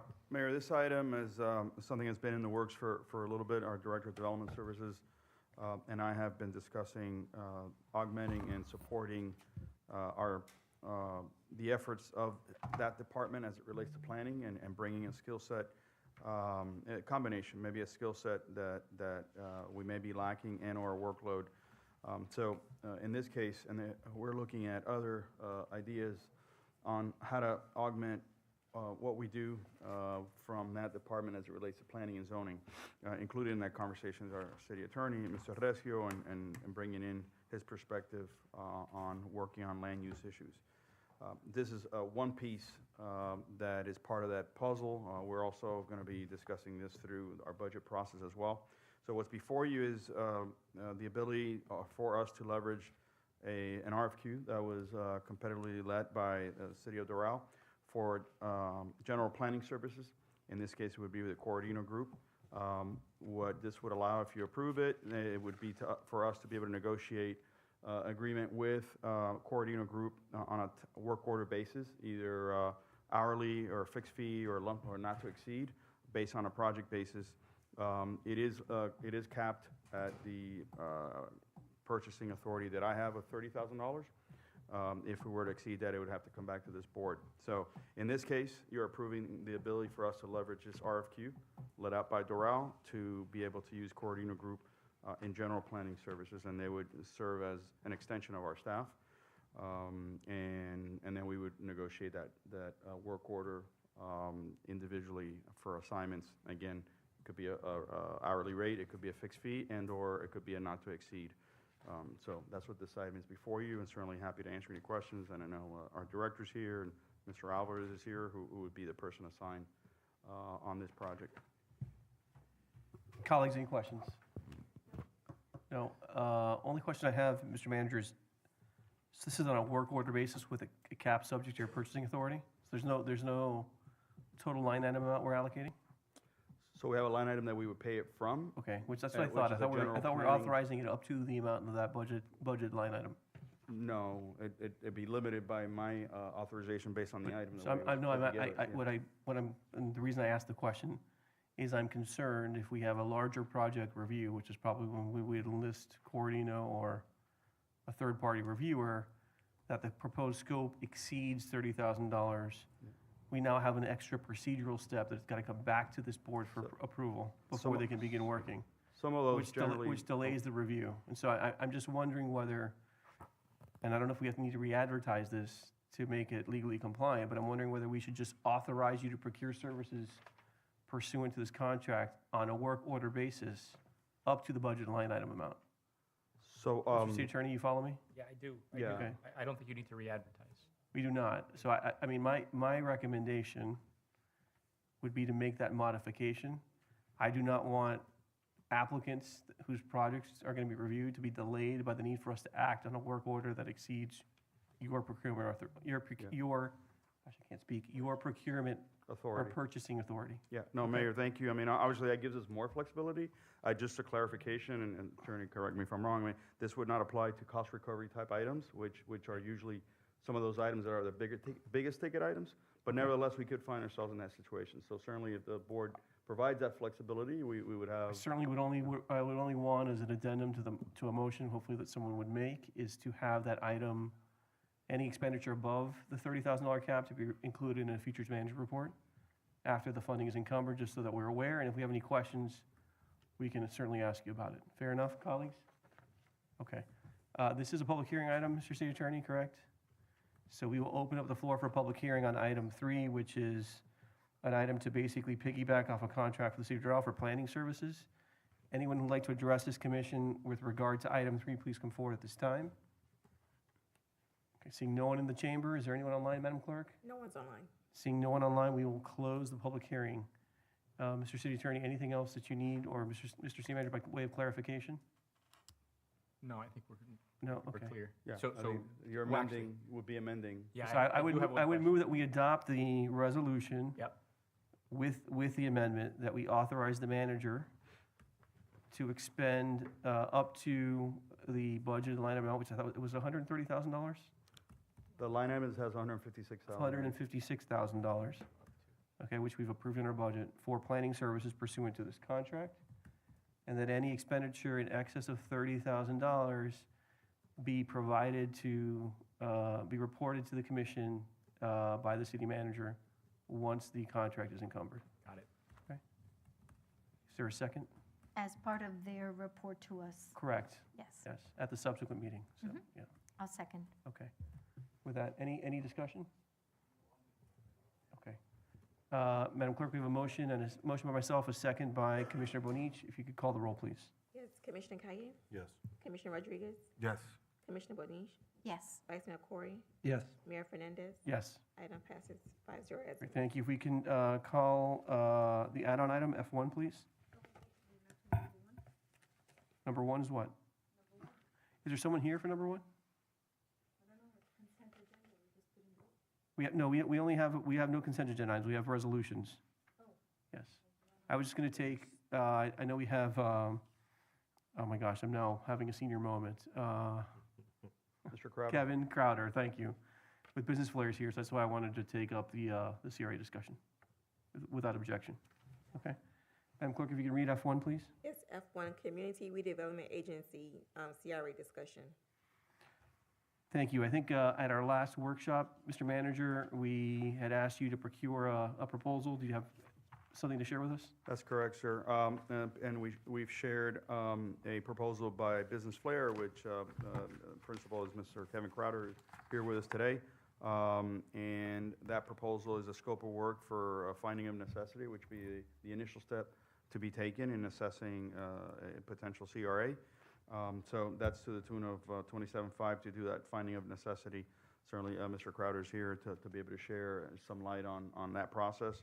The scope pretty much outlines what those tasks are, but certainly he can illuminate a little bit more on that. He's worked on other CRA work throughout this community, and he's currently part of the placemaking as a sub-consultant to that process, and certainly has worked with Plus Urbia in CRA plans, which would be the next step.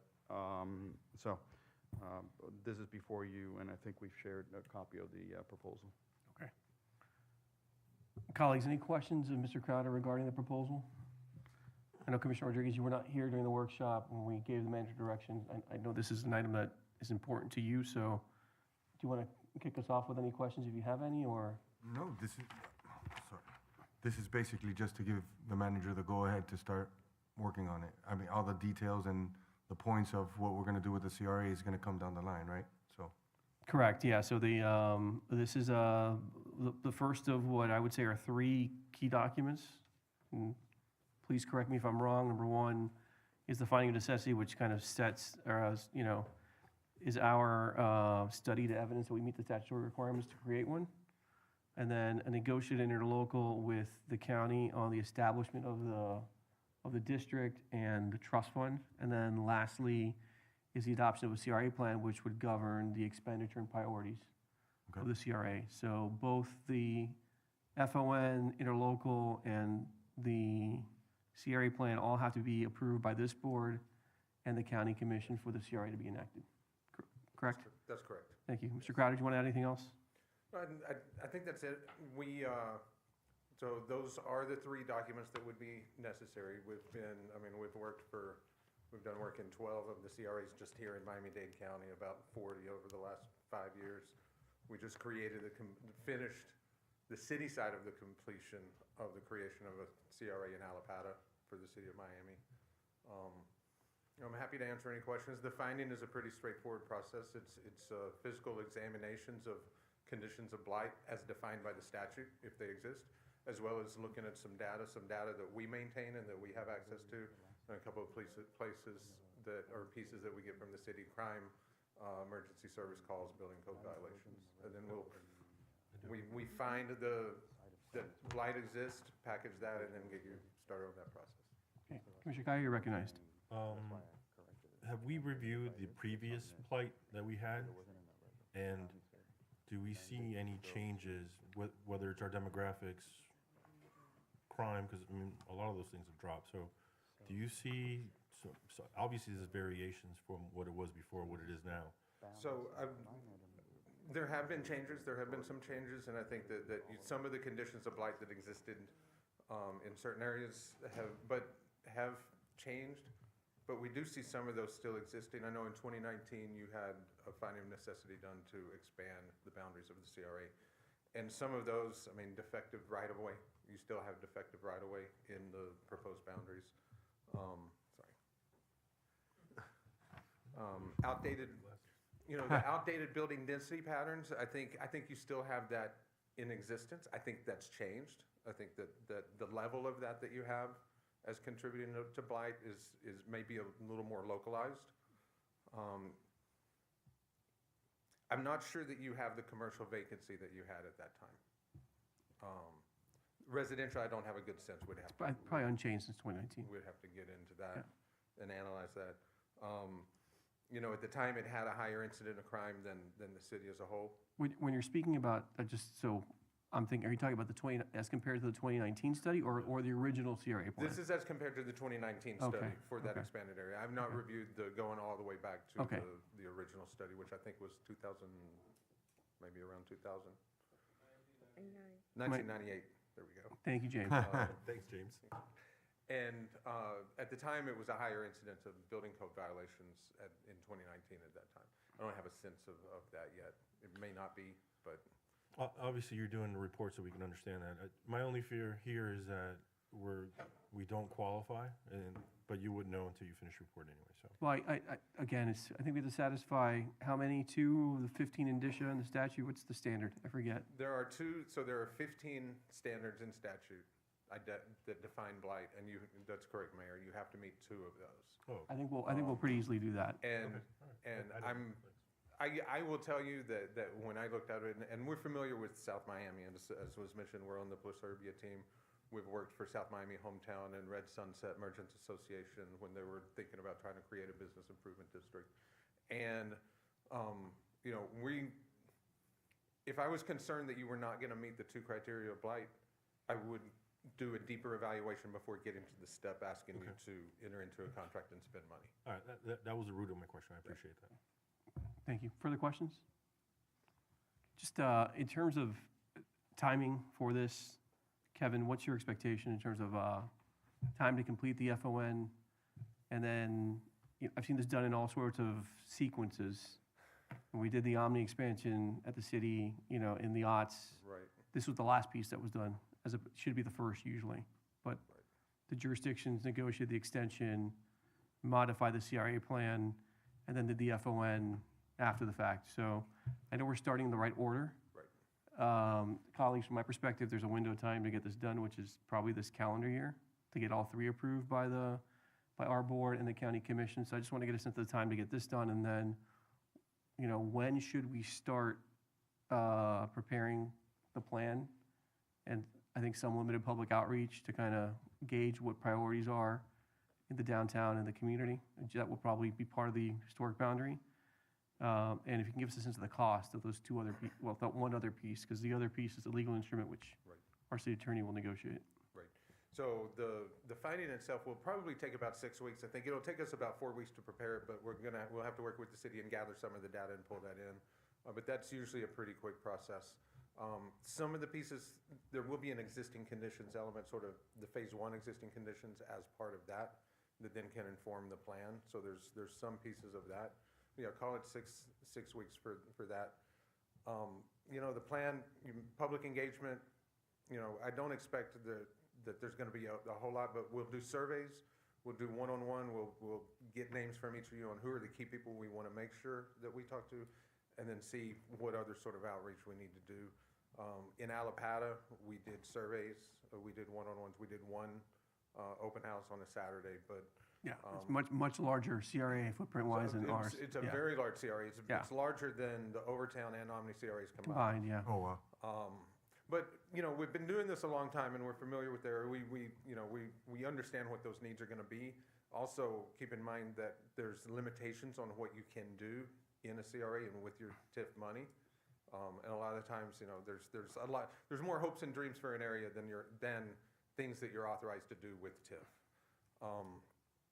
Allapattah, the finding and the plan was about 10 to 12-week process. Now, that was under the gun of a potential effective bill in Tallahassee of July 1st. And so that one ended up getting accelerated quite a bit. But the timing for the plan itself is usually a 3 to 4 month process to do with the plan. We talked to staff earlier today. It's in the 65 to 90 range, but again, there's different things that impact that. I would bet, if we were going to do it here, it's probably in the high 60s, 60, 68.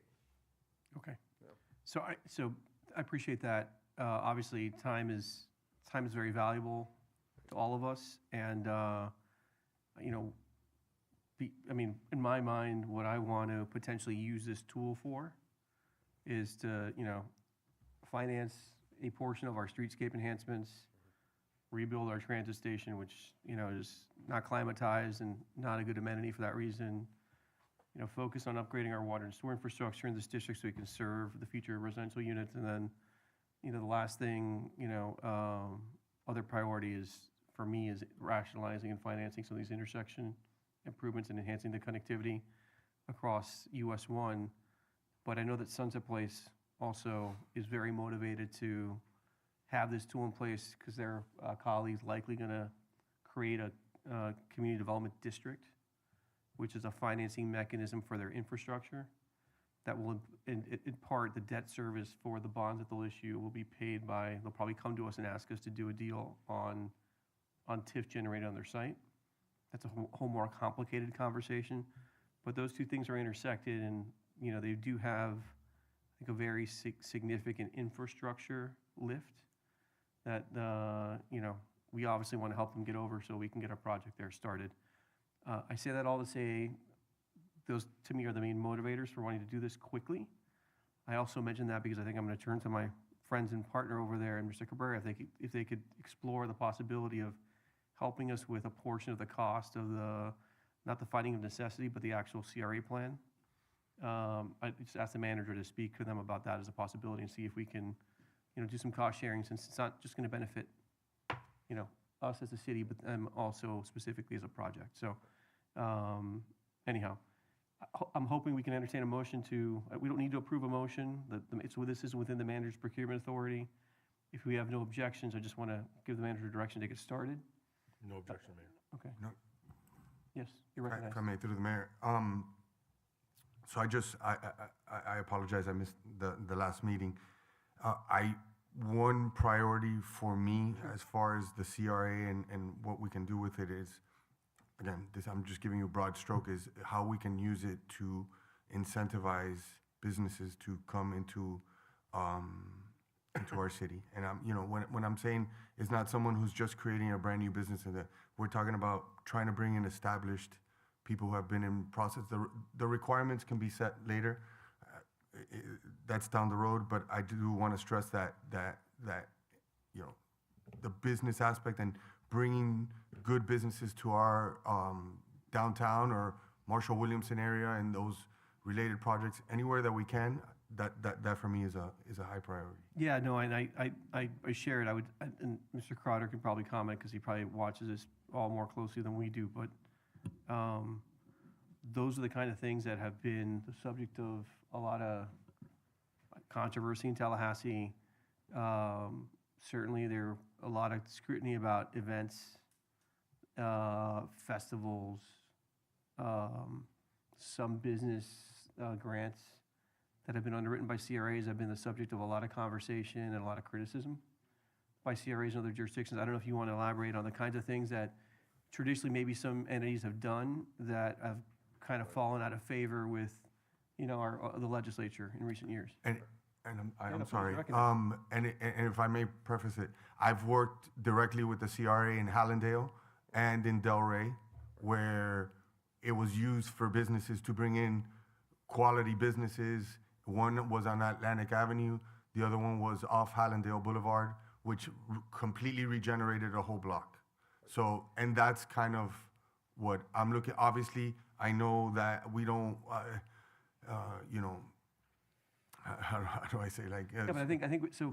we corporate socialism, or we're not trying to Welfare, yeah. welfare, but there's a way that we can do it where, and I know because I've seen it done and I've been part of it.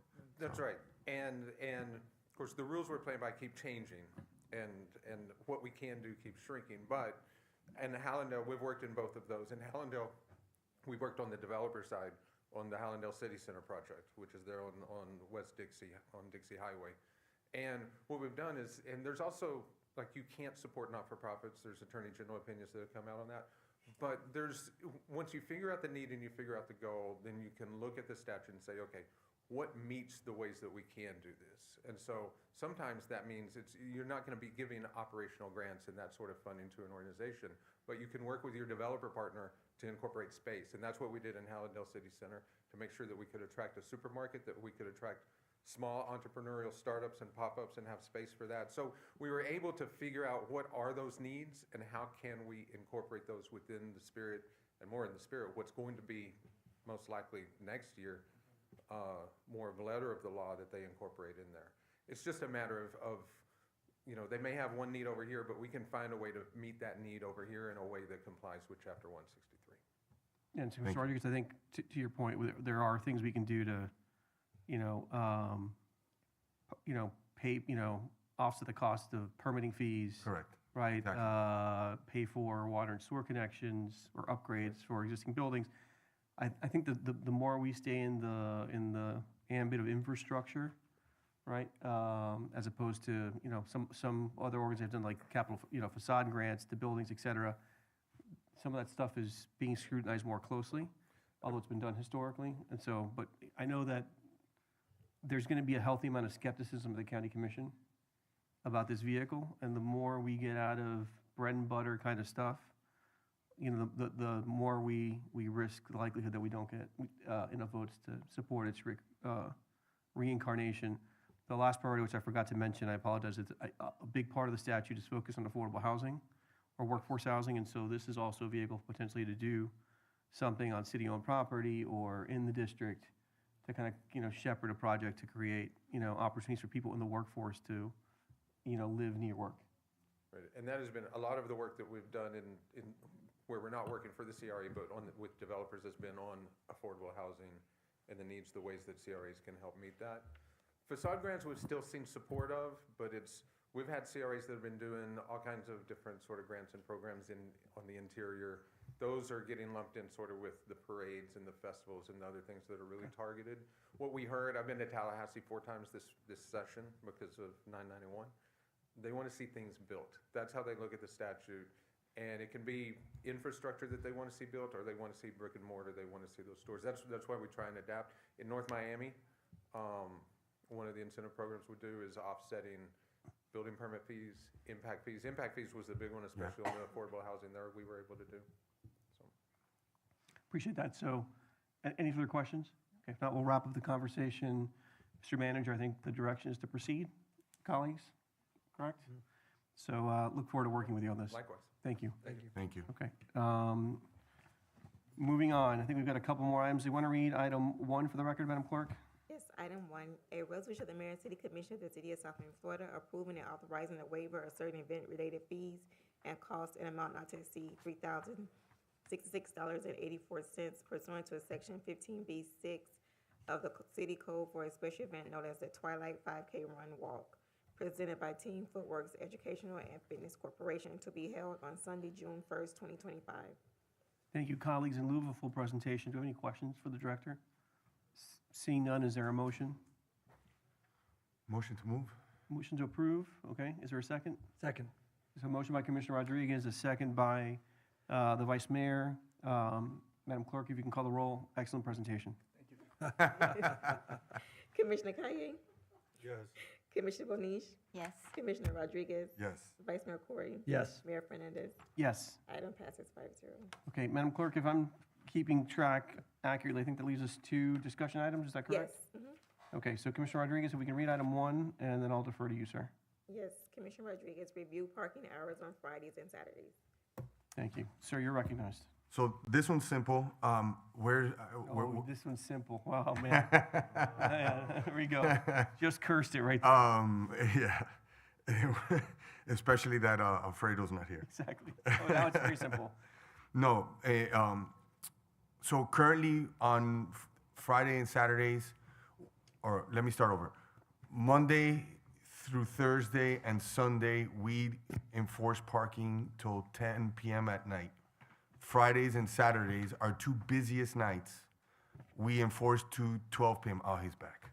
He's back. Damn. So, no, but I feel that being our 2 busiest nights, I came out of Great Babe the other day and I'm walking to my car and I see someone that's there here in our city and having a good time and enjoying our facilities and has a parking ticket at 11 o'clock at night, and that just eats at me. We did the study, and it would basically be a loss to the city of $45,000 annually, give or take, for reducing those 2 hours and just making it through enforcement through 10 p.m. through the entire week. And I think just we're a city that's growing. We're a city that's asking people to come to our city. We have Grape Ape now. We have Barbella. We have Recoveco, Foxes. You know, we're building a group of good restaurants. I think that it's good to not go so deep into the giving tickets aspect of this government, and give these patrons a little breathing room. And you know, I understand every city requires parking to pay for parking. I'm not saying don't do it. I just said let's stop it at 10.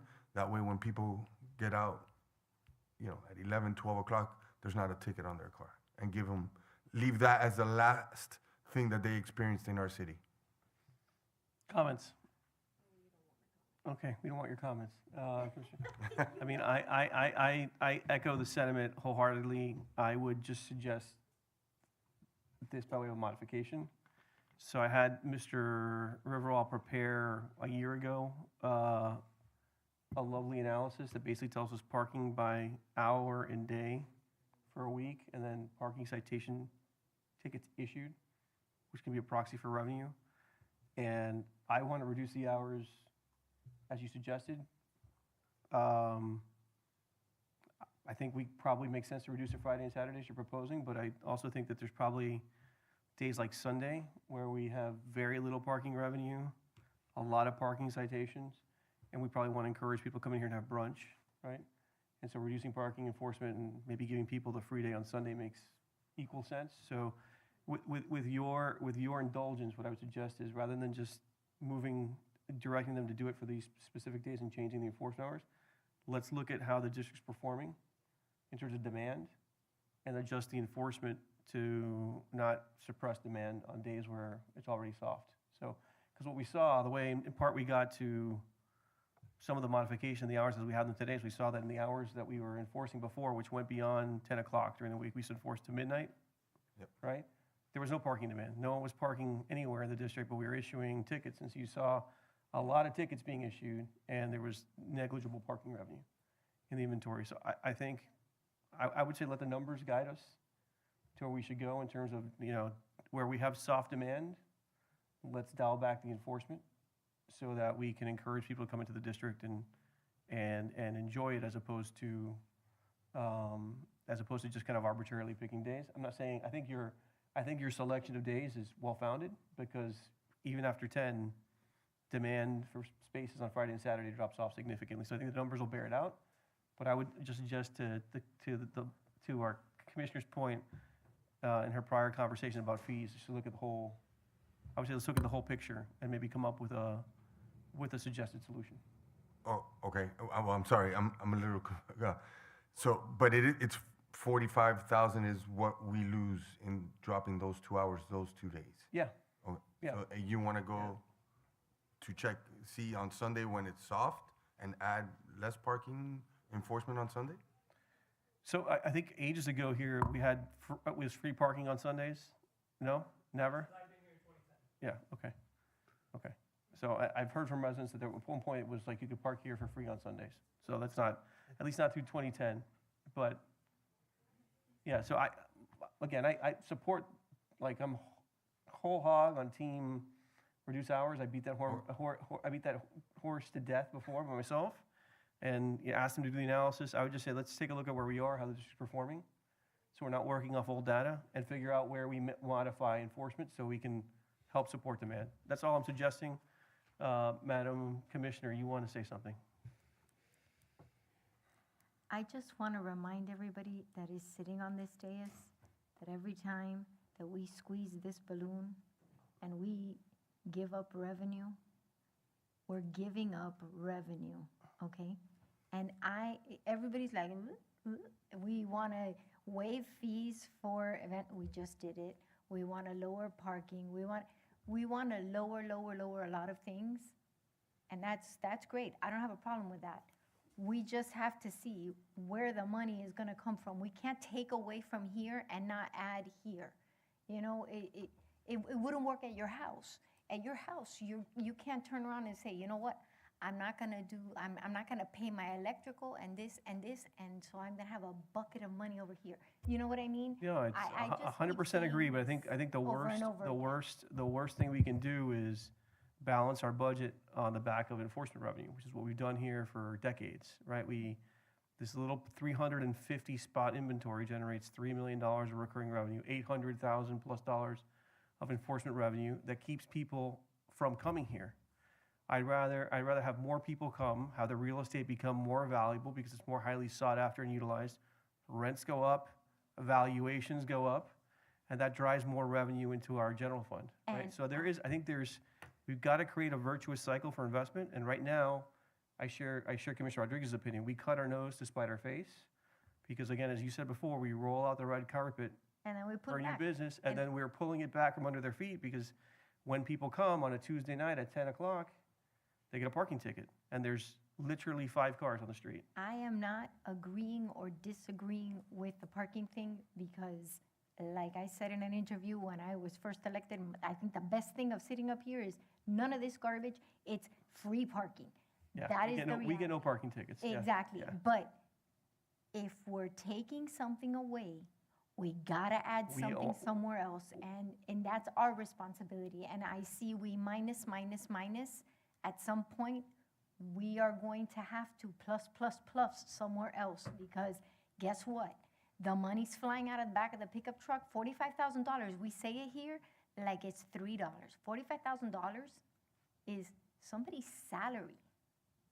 Okay, that's a lot of money.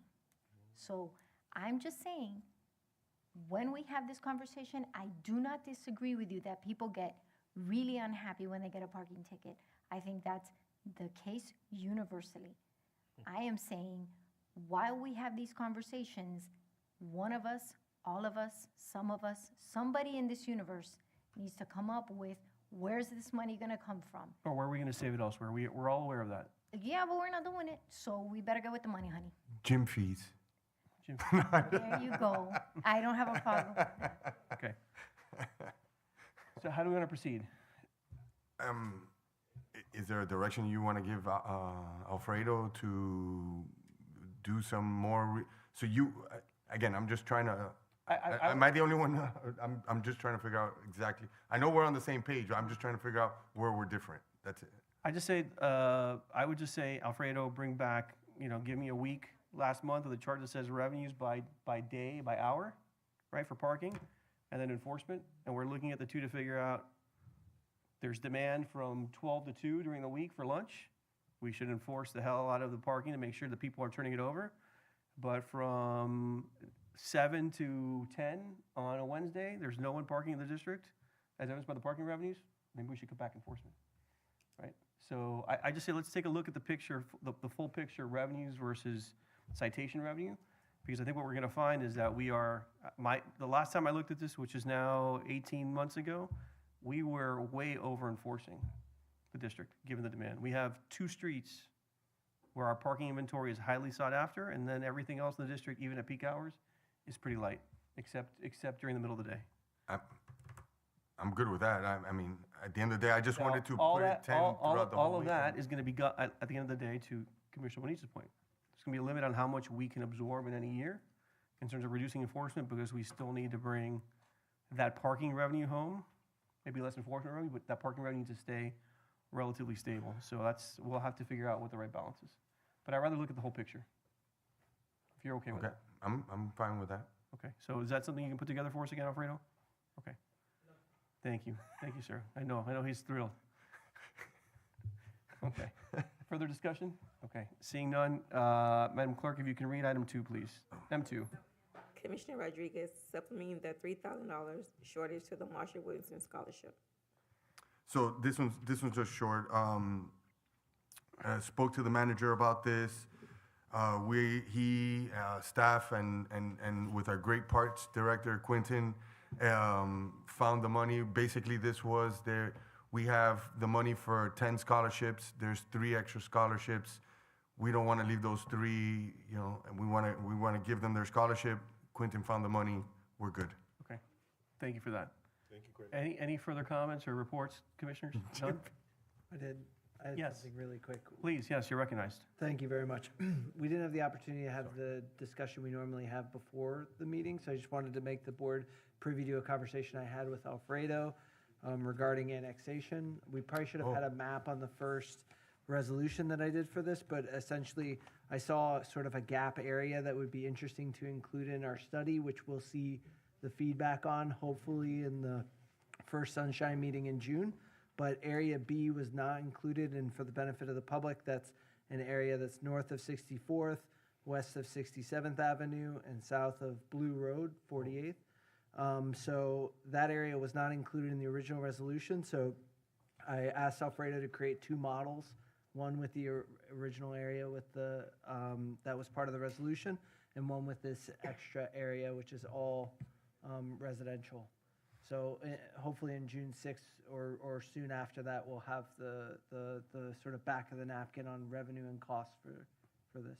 So Area A, just to be clear, is Biltmore Heights and the areas north of 64th Street that are in unincorporated Dade? Yes. Okay. Yeah, and that's already been given direction to the city to assess it? look into that. Okay. And then Area B was not included in the original resolution. It's all residential, and it would create a gap, which we're trying to sort of avoid in creating a more continuous service area. It would create a gap. It would leave us, I guess is that 67th or? Yeah, Yeah, that's 67th. So leave us a gap between, I guess, 62nd and 67th, south of Blue Road that Yeah. otherwise would be out of our boundary. Oh, okay, okay. Can I ask Commissioner, or Vice Mayor, excuse me, what is that large parcel, just where it says Area B there? Do you know? Area That's C? a school. It's a school, okay. Yeah. What school is that? The elementary, is that? Or not the elementary, I think it's the elementary. Is it? No, I think that's South High Miami school? Senior High High. school, okay. Okay. That's Oh, South Miami Senior High? High. That's what I thought. Oh, Okay, okay. I wasn't sure. Yeah. All right, sorry.